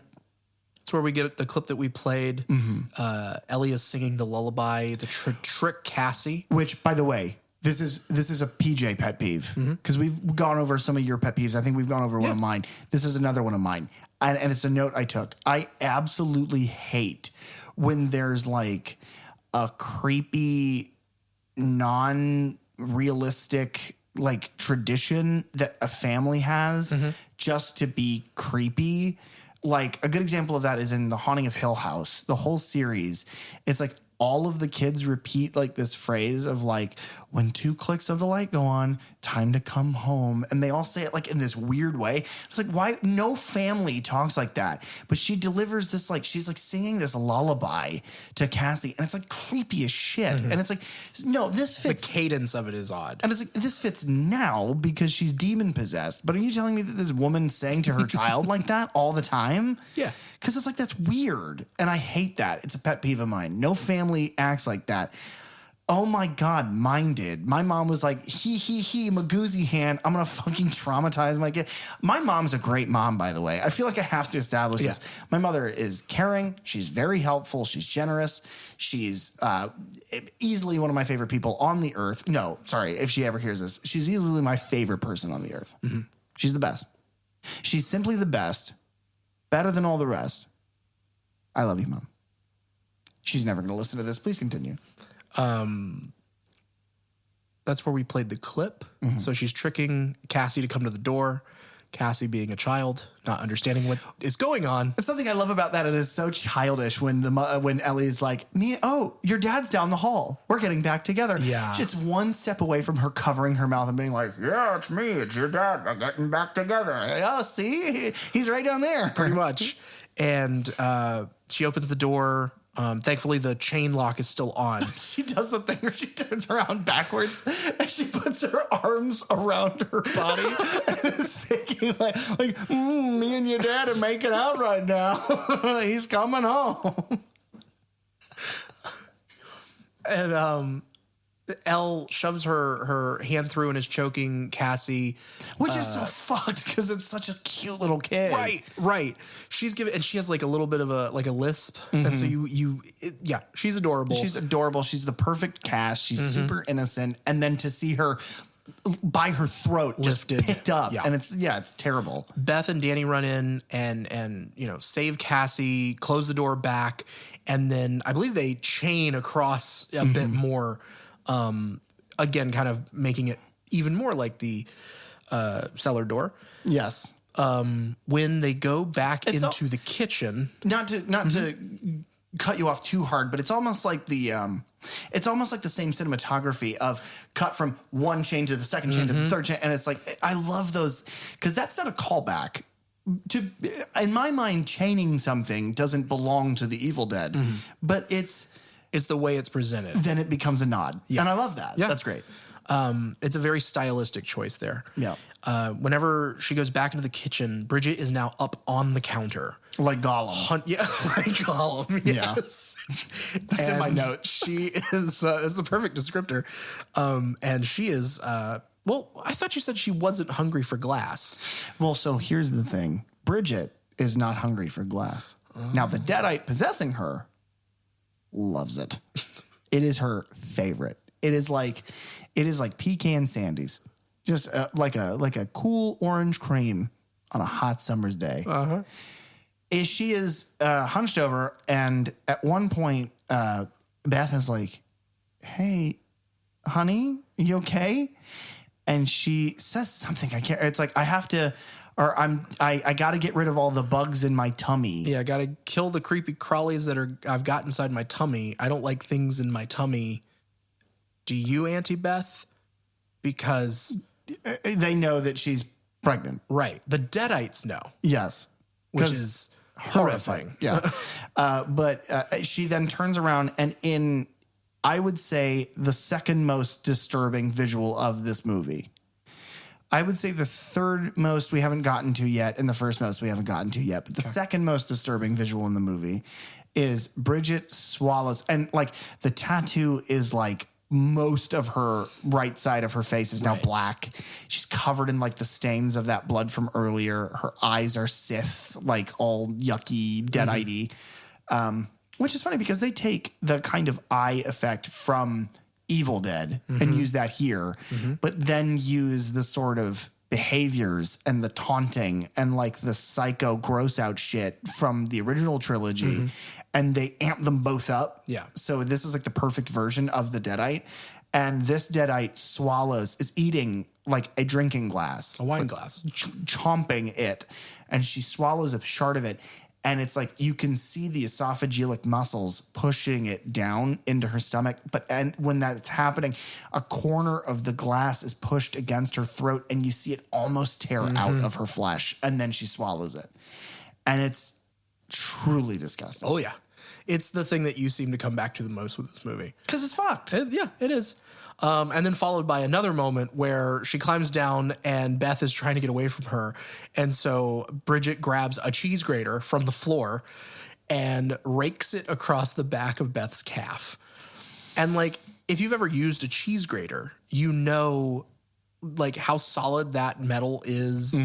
And even if you like, maybe you've nicked yourself on it before, or maybe you've just kind of rubbed just and felt how sharp that is. Well, like the amount of chefs or cooks I know that have hurt themselves really bad on like graters or mandolins. It's like, yeah, because the act of repeatedly moving something across sharp metal, you run the risk of that. And if anybody's ever eaten a bowl of pasta with delicious, freshly grated human skin on it, you know how delicious that was. And it's a waste that it went on the ground. Yep. Bridget chases into the next room, into the kids' room, and goes after Cassie, who then turns Stephanie, who is the staff that she had built from the doll head earlier, snapped. And so she turns it around, and Bridget runs into it full force through the mouth and presumably out the brain. Yeah. What I will say is that I like how in this movie it's like the Deadites speak very human. The language that they use, it's crass and disgusting, but it's human. And they do the thing where they mock and they do the affront of like, oh no, I'm perfect, I'm fine, everything's fine. Give me a hug and a kiss, Cassie, like in the clip we play. But they run like monsters. Yes. They move like animals. Yes. Like something that doesn't know how to operate a human. And it's like even Elle in the hallway is like kind of stumbling. Right. And it's it is there is a force inside of a body that doesn't know how to move it. much like Vincent D'Onofrio's giant cockroach monster alien in the Men in Black film. Perfect. Stephanie, this may be a bit of a stretch, but she is a bit of a throwback to the Kandarian dagger with the skull on the handle and it being a blade used to kill a Deadite. Yeah, I'll take that. I'll accept that. Might That's be a little funny. stretch. Stretch Armstrong, but Danny, it's good. Yeah. Danny then ties Bridget up just in case. But the way they do it, they've put her in trash bags that they have chained shut. It's like bungee cord. Yeah. It's amazing. And they throw her in a bunk bed. They're like, just put her over there. And I guess Cassie had heard, one of the horrible things that Bridget had said to Beth about being a mother or being pregnant. And so that's where we get a little moment between Beth and Cassie, with Cassie saying, you're going to be a good mom someday, Auntie Beth. You know how to lie to kids. Because Beth is like, no, we're going to be fine. No. Now, do you remember earlier when we were discussing the cat? Is the cat still in the rafters at this point? Well, Ellie sure hears it up in the air ducts up there. Now, Ellie is the mother who is possessed, correct? She's locked outside in the hallway. That's probably bad news for that cat. No. Lee Cronin says the cat is fine. Lee Cronin likes to lie to kids. I don't think so. This is where Beth really tries to, she's like, we got to solve this problem. How do we get out of here? Yeah. And so she goes to Danny. Danny explains, hey, played these records. That's when the bad stuff happened. Kind of comes clean, kind of like Eric does in Evil Dead. And they don't have any power, but Beth being a roadie or a technician, she rigs up the turntable to play via battery that they have lying around. Which in any other setting would feel like, oh, fuck off. Like you have this stuff. But it's like, no, the kid's an amateur DJ and it's very clear that the mom works with that tattoo gun. So it makes sense that there might be a battery. And then Beth works with sound equipment. It's all of these little character things that don't fucking matter. All of a sudden they pay off in your script to make something out of nothing. And it's just really good. It's really good, screenplay. It's good. Everything matters. Which exactly. It's one of the major things I love about storytelling. And so she begins listening to the third vinyl because Danny says, I haven't listened to that one yet. So maybe there's the way to beat this on that one. I described this sequence, by the way, in my notes as the music teacher not noticing that Spider-Man and the lizard are fighting in the classroom behind him. An Amazing Spider-Man. Because it's Stan Lee is playing like a music teacher and the lizard and Andrew Garfield's Spider-Man just fuck the room up behind him. And it's like Beth is listening to these records. And I think they're noise canceling headphones because she turns them on. Like there's a switch and a light that comes on. And it's gravelly and grainy and it's good sound design. And what it is, it's the priest again just explaining the book cannot be destroyed. And the best we can do is he explains how it basically took control of the rest of the priests that he was working with to try and translate it. He ended up having to try to kill them, but it doesn't work. And He's I set them on fire and they laughed. Yes. And danced in the flames. Yeah. And so the best that we could do is bury it deep in our secret vault and just lock it away forever. Yeah. And That voice I didn't mention before, but that is the actor who is Mr. Fonda. He also is the voice of the priest. Okay, very cool. As the vinyl is playing and more things are being said, Bridget's body begins twitching. Ellie is up in the air ducts. And eventually, in an amazing shot, you're close up on Beth's face as she's listening with these headphones on.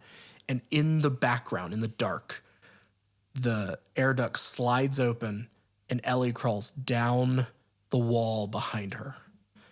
And she's sneaking up behind Beth, and then she sees Ellie's reflection in the window in front of her and reacts, turns back around. She tries to stop the record and in what can only be described as a Bugs Bunny bit. Ellie puts her finger on the vinyl and then opens her mouth like a fucking Muppet, and the vinyl's noise comes out of her mouth.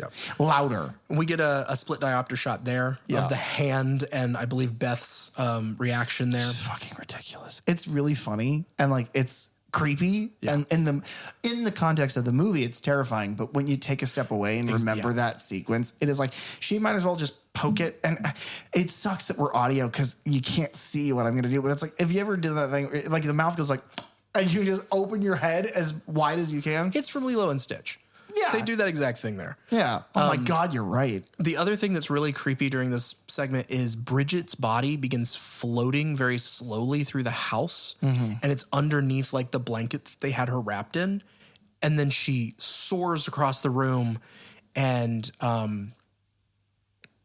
at Cassie, but Danny stabs her with a kitchen knife. He tackles her out of the way, and she ends up like stabbing him with the knife. She vomits blood all over him.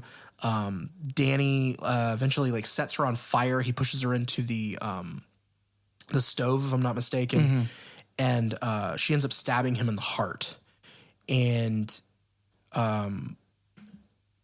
Ellie and Beth are then struggling. They come out of the bedroom, and Cassie slides Beth the scissors, which she then stabs Ellie up the nose with these scissors. And what's important is right before the stab, it's like it's become urgent because Ellie has then moved her head down Beth's body and is like, 2 souls. And it's like, oh no. Yeah. They know. Yeah. She is. Well, I guess that's a more effective pregnancy test, right? Check you get your local Deadite to check you out. Yeah. And they'll say something fucking horrible. Oh yeah. Like, oh, your baby soul's in a blender. Fuck you. And it's like, oh, damn it. Yeah. I better get fucking child support. This is insanity. 2 souls for the price of 1, baby. Ayo. This is where we get, as they're then deciding, okay, now we got to get out of here. Beth and Cassie kind of share this moment where Cassie asks, are you going to be a mom? And Beth is like, yeah. And it's this theme of motherhood, and it's Beth coming to terms with maybe a pregnancy that she didn't want at the beginning and not wanting to be a mother. And like through this horrible experience, it's like she's now having to take care of her nieces and nephews as if they were her own. And it's kind of bringing her around to the idea of like, okay, maybe I can be a mom. Maybe I can do this. Yeah. It's a bad time to do that. She stabs her in the nose. They start to leave out They the go front out into door. the hallway and they're now- trying to get into the other room, try to get out to the fire escape. So right now, in this exact moment, we have the third most disturbing visual because you and I had to back it up and watch it again. Oh, yeah. And it's Ellie pulling the scissors out of her nose. You actually see the tip of the scissors are like in her nostril, like up her sinus cavity, and they yank out and her nose changes shape. Yeah, you see as it under the pulls out. skin. It's pretty gross. Yeah, that's really disgusting. And then we basically immediately move into the most disturbing visual. As they're trying to get through the door in the hallway, the dead remnants of all the neighbors are out there. And the old man, Mr. Fonda, he is possessed as well. He doesn't like that she takes his shotgun from him. Then Ellie comes out into the hallway and Beth shoots her with the shotgun, blowing off like one of her legs, and she collapses onto the ground. I think she shoots her again and blows off one of her arms. Yeah. And they Beth scoops up Cassie and they go to the elevator to just use that. It's the only line that they can get out of here possibly with. Yeah. So they close themselves in there. And as the doors are that's when closing, Bridget and Danny come out and collapse on their mother. And it's like sobbing that then turns into evil laughter. and they all begin to say, all the corpses in the hallway begin to say some pretty Evil Dead shit. Yeah. Mainly they say, everyone here dies by dawn. Right. And then they all begin chanting, dead by dawn, dead by dawn, dead Evil by dawn. 2, Dead by Dawn, no, Evil 2, Evil Dead 2, Dead by Dawn. And Yeah, they like, say that. they're like, man, that's a good fucking subtitle. They really plug that movie. And so as Beth and Cassie are kind of escaping in the elevator or attempting to, The camera cuts back into Danny's room with the Book of the Dead, with pages are flipping by themselves. And they flip to an image of the weird part. yeah. Which is, okay, I'll explain the whole thing. There's a video game that kind of coined the phrase with Derek and I of the weird part. And the video game is called Inside. So spoiler alert if you've never played the game Inside. It's a side-scrolling kind of black and white. It's made by the same company who did Limbo. Yeah, it's very good. It's a little slow. It's a kind of a puzzle game, but the puzzles are all very macabre, and it's like set in this dystopian future. Yeah. Well, eventually, the main character, for reasons very poorly explained, merges into a blob of other people, and they all kind of merge together, like The Thing, like John Carpenter's The Thing. They kind of morph into this large, disgusting biomass meatball. And that's Inside. And Derek kept telling me, oh, dude, wait till you get to the weird part. Because I played that game at your apartment almost 10 years ago, probably, in one night. You're like, dude, wait till you get to the weird part. And that was the weird part. Well, much like that game, it's at the end, where everybody merges, and like I said, into a meatball. The picture in the Book of the Dead is a large mound of people meat that are all like arms and heads and legs that are sticking out of a giant blob.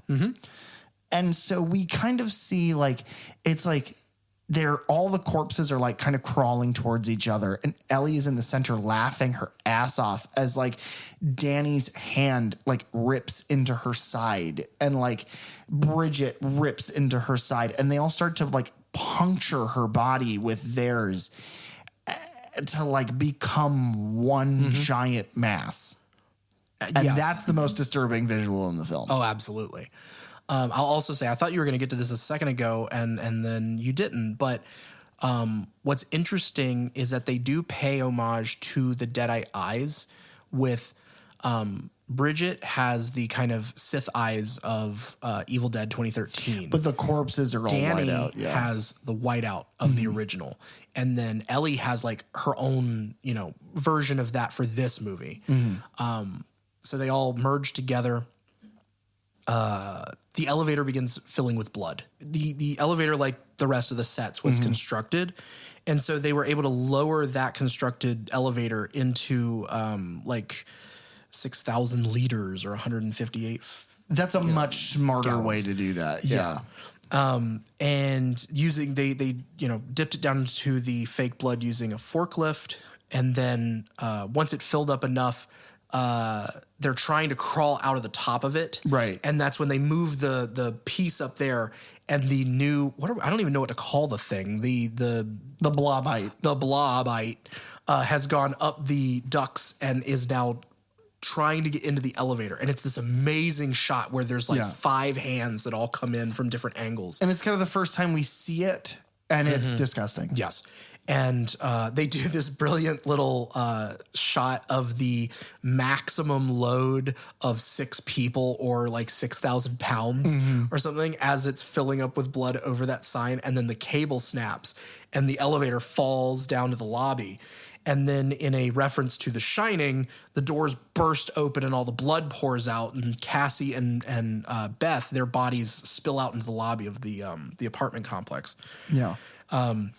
and Cassie says something, and I don't remember what it is, but I remember that. I think she says is like, am I dead? Yeah, and it's like every single thing that Cassie says from this point on is unbelievable. As much as I love this movie and I love that character, it's a cute kid. It was a great cast, good dialogue. But I was like, no, that kid is going to be catatonic or screaming. Yeah. Her mother, brother, sister, all dead. She just survived an elevator crash filled with blood. Her aunt is looking at her like, are you okay? And is like stained red with blood. It's like, no, that kid is going to look up, probably going to vomit, and either pass out or begin screaming bloody murder for the rest of the movie, possibly the rest of her life. She keeps it together pretty well, though. Unbelievably. She keeps it. That is a stone cold child, dude. She doesn't give a fuck. Oh, yeah. Mom, dead, who cares? They get out to the car, and they're trying to drive away. It gets caught in like the cracked ground from the earthquake, so it gets stuck. This is where the movie's weird part is in full swing. And we'll use that term a lot in this podcast, but this is where we're full swing weird mode. The blobite Right. comes now into full lit, is fully lit, We get to fully see visible. it completely. And it's disgusting. It is a blob of people meat, all mashed together. Oh, this is a good opportunity also in this podcast to explain meef. Oh, right. So my brother Calvin, my friend Dylan, and I used to play Diablo, and we've played all the way through Diablo 3 is the first game that we've played. And while playing Diablo 3, there's a level which is kind of like a torture dungeon area, and it's very like meaty. There's buckets of meat, buckets of body parts or whatever. Well, at one point, Calvin's character accidentally explodes one of those barrels, and the stuff in it goes flying everywhere. And Calvin coined the phrase in that moment, meef, which is meat beef. And so this monster is meaty as hell. Yeah. It's covered in blood, and it's a bunch of body parts sticking out of a blob of people meat. And it's Ellie's head, Danny's head, and Bridget's head, all front and center. And they're screaming, and there's all this noise. And it's like moving like the way a kid does when it pretends to be a dog. Like when your kid is like, oh, look at me. And it's like running hands and feet. Yeah. And it's like, but it's like 4 hands and 3 or 4 feet. And it's just disorienting and disgusting. And it moves forward. And it like kind of, they're doing that thing where they're going around the car. Yes. And they need to get the fuck away. That's where the gate of the garage is open and they try to leave. And then they slide under the gate because it's closing down on them. They make it. And then Cassie gets pulled back in and by the blobite. Yes. And she is thrown into the back of the truck, Mr. Fonda's, tree cutting service truck. And Beth comes back in. She has to like break her way back into the garage. And that's also where the chainsaw is then revealed. Yes. So I'll point this out. The chainsaw, because a lot of people are probably thinking, well, where is the Delta 88 in all this? So Lee Cronin made a very, he made the choice to not have Sam Raimi's or any version of a Delta 88 in this movie. But instead, he pays homage to it by the paint color of the chainsaw. Because it is that same like yellow tan that Raimi's car always was. Well, the thing is that the Delta 88 is a Raimi thing, not an Evil Dead thing. Right. So it makes But sense for that not to be used here. Fede Alvarez paid its little homage with the rusted out shell of, the other car there. So he was doing his own thing here with the chainsaw. Which I think is great. Which then, once we get to the end of this, is stained blood red, just like the original chainsaw. So you get to have, have your cake and eat it too. Beth comes back in and I believe shoots the blobite. She says, "Come get some," which is a reference to Ash, something that he said in the S-Mart scene from the end of Army of Darkness. And as the blobite like crawls over the wood chipper to get to Beth, they kick it on accidentally. And they try and pull her into it. And Cassie gets up and turns it off. And then Beth chainsaws the blobite and then tells Cassie to turn it back on. And they shove the monster back into the wood chipper itself. And you're left with this excellent effect where it's just Ellie's head is like all that's left. And it has spewed blood everywhere. Right. The entire garage is covered in pieces of meat, if you will. I didn't explain that for no reason. It's meat. Let's be clear, people. And her head is just fucking yelling at her. Yeah. And it's like still like belittling her, calling her a groupie. And then which, by the way, groupie's such a bad fucking insult for a demon. But yeah, she's yelling and screaming and kind of does the camouflage thing where she's like, you know, everything's gonna be fine. And starts screaming again. Yeah. And I get. Yeah, she does. She says like, "Help me, Bethy Boo," and then she's like, Beth is like, "Only my sister gets to call me back," and kicks her head into the wood chipper, and Which is like, fuck! Yeah. He gets eviscerated. And then our hero and Cassie get to leave.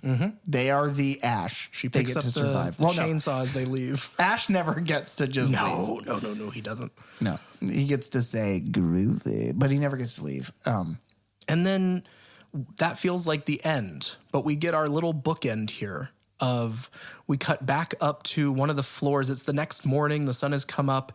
We cut to a different floor of this building, and a woman comes out. Kind of recognizable. Yeah, she's got a big hat on, like she's going to go on vacation. The elevator doesn't work. Okay, got to take the stairs. She goes down. So funny because the stairs are fine. Right. Right. On her, at least on her level. So maybe it was just the higher one because she's on like the 5th floor or something. She gets down. She's on the phone. Yeah, I'll be there soon. She's like on a FaceTime call. She's like, I'll be there soon. She gets in the car. She almost starts it. She looks out and she sees the station wagon, the family station wagon, covered in blood, and then looks, and everywhere it's pieces of meat and blood. #meat, and it's everywhere. And this person is revealed because of who she's talking to and what they're talking about on this phone call, this FaceTime call, is Jessica from the beginning of the film talking to her cousin, Teresa. They mentioned the boyfriend Caleb and that they're going to his family's cabin or whatever. And it's like, oh, well, we know where this ends up. And so she goes to investigate all the blood that's littering this garage now. And the evil force picks up from the ground all around her and does the classic, like, smash into her face for the last shot of this. Which, again, rules of the Deadites and the evil force and the Necronomicon are super fast, super loose, because, like, she presumably then drives to a cabin from L.A. And it's just, like, the whole time, like, is it the thing of she's driving and she's listening to, like, you know, whatever modern music, Sabrina Carpenter or whatever, fucking Ariana Grande. And she's, I don't know, being a girl, listening to music. And then every so often she, like, cuts it to, like, fucking Bad Religion or something that's a little bit more, like, 90s, 80s aggressive. And then she's like, fuck. And then her eyes are all white. And it's like the ash, like the Deadite ash, like from the puddle, like it's all sunken. She's sitting there looking at herself in the mirror like, fuck. And then she cuts it back. She gets to the cabin. She's like, I got to pull myself together. I got to trick these people. You know what? You know what's important here? I need to make sure that by the time I tear this bitch's scalp off, they think I'm fine. They think I'm normal. This movie is, and something I want to start doing, by the way, is giving this definitively, especially now that we're going to move. You know, this is a series where all of the movies are good, right? Great. I would say that Evil Dead as a series is probably a stronger entry than Scream, because Scream's highest, I feel, are higher than the highs of Evil Dead.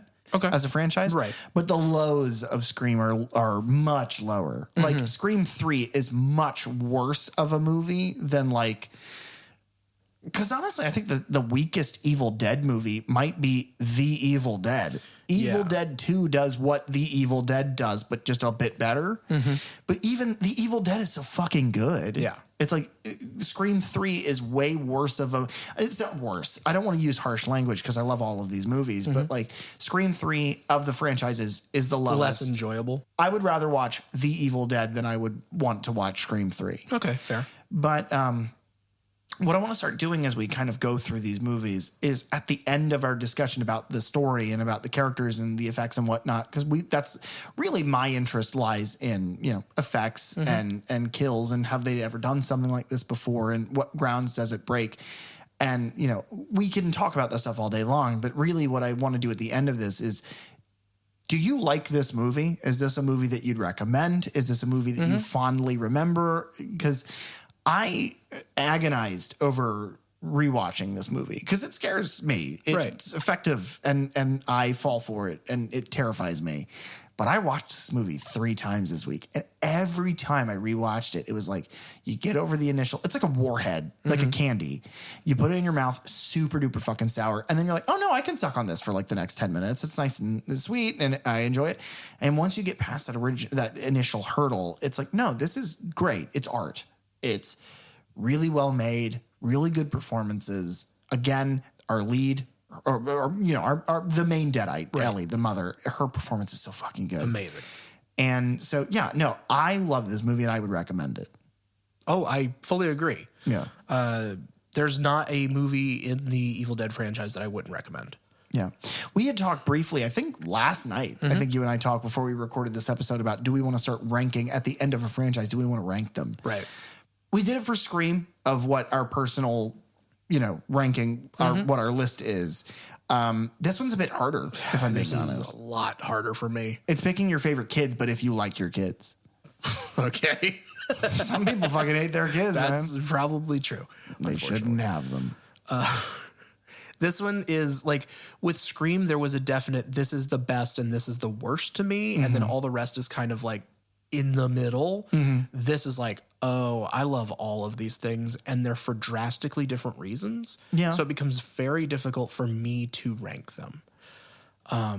But I assume, based on my knowledge of you as a person, that in spite of the difficulty, you agonized over it and you do have a compiled list. I do. Okay. This could change at any time.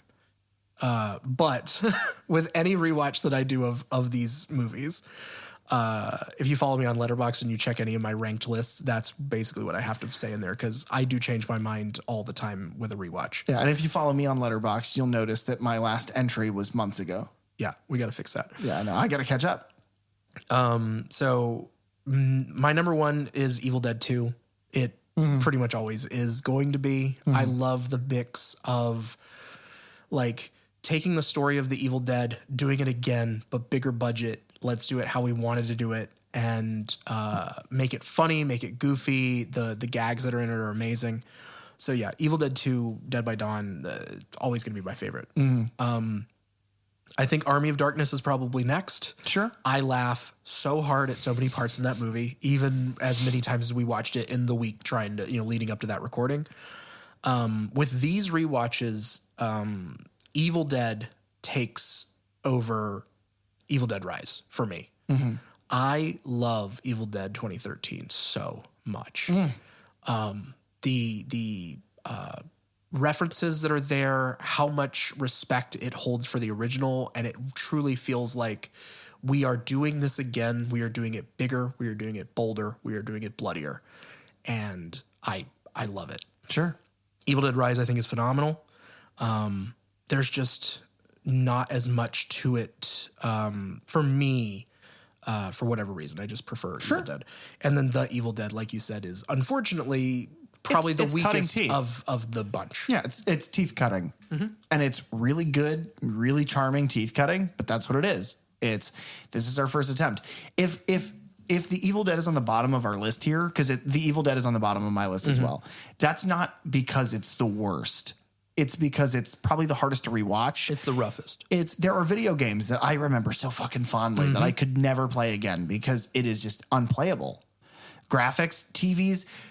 A lot of people remember N64 games as much prettier. And for the longest time, people were like, well, maybe it's just like a sort of digital confirmation bias where we all remember it looking good because at the time that's what things looked like. But that's actually because there are so many more pixels in modern TVs that the old TVs, genuinely those pixels that made up the images of those video games were displayed on those TVs better. So that's like the Evil Dead.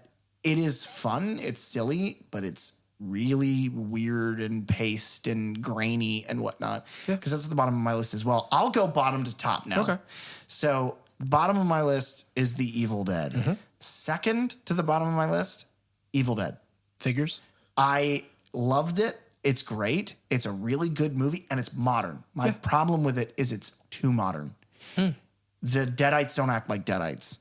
It's the thing that is the staple for the series for me, and they click and make weird faces, but none of them are really like Mia kind of is like the possessed psycho, but they don't really do that often. Yeah. And then third on my list is because I'm going bottom to top. Third on my list is Army of Darkness. Okay. I love Army of Darkness. We've been over the fact that Army of Darkness is not a horror movie. It is a goddamn cartoon. And that's what's compelling about it. It's what's charming about it. But it is not a horror movie. So that's going to be 3. Then 4, penultimate, Evil Dead Rise. Because the things that you miss from Evil Dead Rise and get from Evil Dead are the things I miss from Evil Dead and get from Evil Dead Rise. Fair. It is the Deadites are what make this franchise for me. And my God, Rise nails it. They're creepy. They say terrible shit. They're effective. They act subhuman, yet they feel more evolved. Not to us, to themselves. Yeah. They are like the predator. And not the Yautja, but like an apex predator. They are creepy. And then Evil Dead 2 is the best in the whole series, which is funny because remember when we started this franchise, off mic, I told you this next movie is going to fucking suck because we're going to disagree about it. Because I remember hating that movie.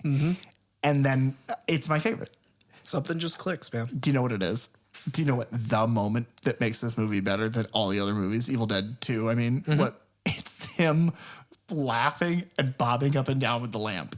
Yeah. I would watch him do that. I would watch Bruce Campbell play with all of the puppets in that room for 2 hours. And I would be satisfied. It's amazing. Yeah, I would agree.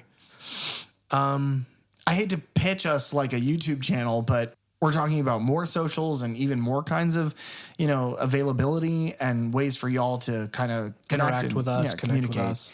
So, feel free to talk to us. We'd love it. The link send us a text. People have done that. It's made our day. It's really sweet. Some of them have been really generous and contributive. Some of them have been people who live like near or around Wauchula, Florida, being shitheads and trolling us. So, it's like a bug that crawls in your ear and it just fucking trolls you. And you're like, get the fuck out of my ear, bug. I fucking hate you. But, it's whatever. Send us a text. That'd be fun. Tell us what your order is. Or if you have seen them or haven't seen them, as you watch through them, tell us what you think. That's the whole point of this. Yeah, absolutely. As we kind of bring this franchise to a close, I also want to say the future of this franchise we've hinted at, but Bruce Campbell has stated that both Sam and Ivan Raimi are definitely looking into, with Robert Tappert, the future of this franchise. The hope is to start doing more of these movies like every 2 to 3 years instead of waiting every 10 to do another one. Well, yeah, because if what you made, 10% of what you made was your budget, and I'm sure I'm sure all 3 of those people get royalties. Yeah. So that's no fucking brainer. And so the Raimis and Tappert and everything, they're kind of working on like an overall like Bible for like what makes an Evil Dead movie an Evil Dead movie. And so, these new movies, that way they can exist within the same universe, within the parameters that they've set, and still be able to do their own thing, which I think is cool. But the ones that we know are coming is director Cronin, Lee Cronin. He has discussed ideas for future sequels following Evil Dead Rise. Now, whether that's a direct sequel or not, who knows? I hope it is. That would be cool. I mean, we do have Survivors. We could definitely do something there. Because at this point, it's been long enough that Cassie would be like kind of preteen, like probably 11 or 12 years old. Yeah. And then that's my assumption. Yeah. And then, you would have a very young child and the adventures of that. That would be great. Yeah, which, I mean, this already was such a departure from what we've seen in Evil Dead films before. It's not just adult people. Like, we are dealing with kids. We're dealing with family dynamics as well as, in the middle of all this horror. Yeah. In February of 2024, it was reported that Sebastian Vanacek, I believe is how you pronounce his name, he directed a movie called Infested that came out in 2023. It's about a building infested with spiders. He is attached to direct and co-write a new spinoff film. It has a title of Evil Dead Burn, and it is scheduled to be released in 2026. That's what I'm talking about. That's exactly what I'm talking about. You get a cool director who's got a cool vision to take this series, do something fucking different with it, and give it a cool name. Evil Dead Burn is exactly what I was talking about. That's fucking awesome. Yeah. That fills me with joy. I cannot wait to revisit this later. And then in April of 2024, it was announced that another Evil Dead film was in development from Ghost House Pictures, and Francis Galuppi. Okay, I thought you were going to say Ford Coppola. I was like, get the fuck out of here. That would be wild.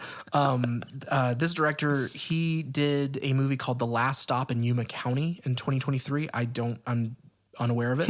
But he will serve as writer and director, and he was selected personally by Sam Raimi. Cool. So doesn't have a name yet, but we've got at least two more Holy Evil shit. Deads that are just on the horizon. Does this mean that Sam Raimi is like the Kevin Feige of Evil Dead? The EDU?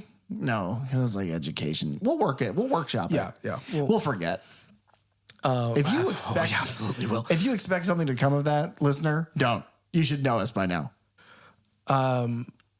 Yeah, I have almost nothing but good things to say about the Evil Dead franchise. Well, and like, you know, I spent all this time talking about Ellie's actress and how wonderful of a job she was and how much I creeped her out at that convention because I had a kidney stone.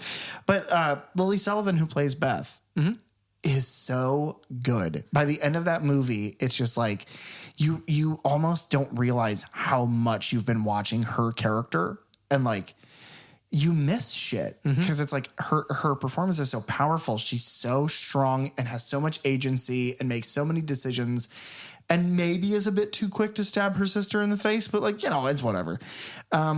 She's so good. And I would love to see a continuation of her specific story. Yeah. So Well, that's in kind of much the same way that, you know, Mia is the survivor of Evil Dead 2013. And I mean, she was possessed and it was the whole how thing, but fucking it's like crazy would that be? like a crossover. Yeah. I would love it. I would love it nothing more than that. What if, okay, so here's my ideal situation. This is how I'll close out this episode. My ideal situation, and then I want to know yours, is it's probably the same, is all of your surviving characters, like we've had discussions of before that fell apart. I want that to happen. I want Mia from Evil Dead. I want Ash Williams from everything else. And then I want Beth and Cassie. And I want like a Walking Dead sort of Deadite destruction team where it's like maybe it's less of like the visceral sort of modern horror and it's more of like kind of suspenseful zombie shit. It'd be really cool to see. I doubt that that'll happen because that's a little too flamboyant for where I think this series wants to go.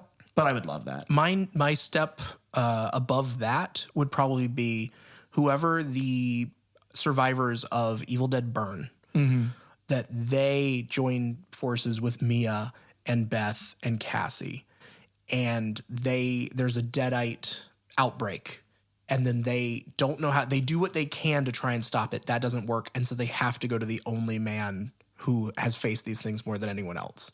And you get like an old man Logan, but it's old man Ash. Oh my God. And it's like a small town, like a Braxton, Mississippi or wherever. Right. I think I just made that up, but it doesn't matter. A very small town. And they have come there because it is infested with Deadites. And they're backed into a corner, like in Stephen King's The Mist. They're sort of sequestered to a single place where they meet old man Ash. And of course, it's an S mark. Oh, absolutely. Shop smart.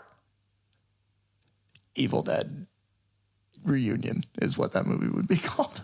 You know, I mean, I guess that is the best place to kind of wrap this up. And I guess I just want to end things by saying thank you for coming to our TED Talk. Thanks for tuning into the Third Channel podcast. Please, if you have the time, rate, review, and subscribe on Apple Podcasts, Spotify, or any of your favorite podcast apps. You can follow us on social media at Third Channel Podcast, and you can find me online at thatdrosenberg. You can also reach out to us at thirdchannelpodcast@gmail.com, where we check every message we swear. Third Channel is hosted by PJ Minette and Derek Rosenberg. Theme song and audio engineering by Fly Guy Ty. The logo designed by Bell DeVelco. Episode artwork by Nathan Walkington. Keep it tuned right here to the third channel for all things horror. And remember, don't touch that dial.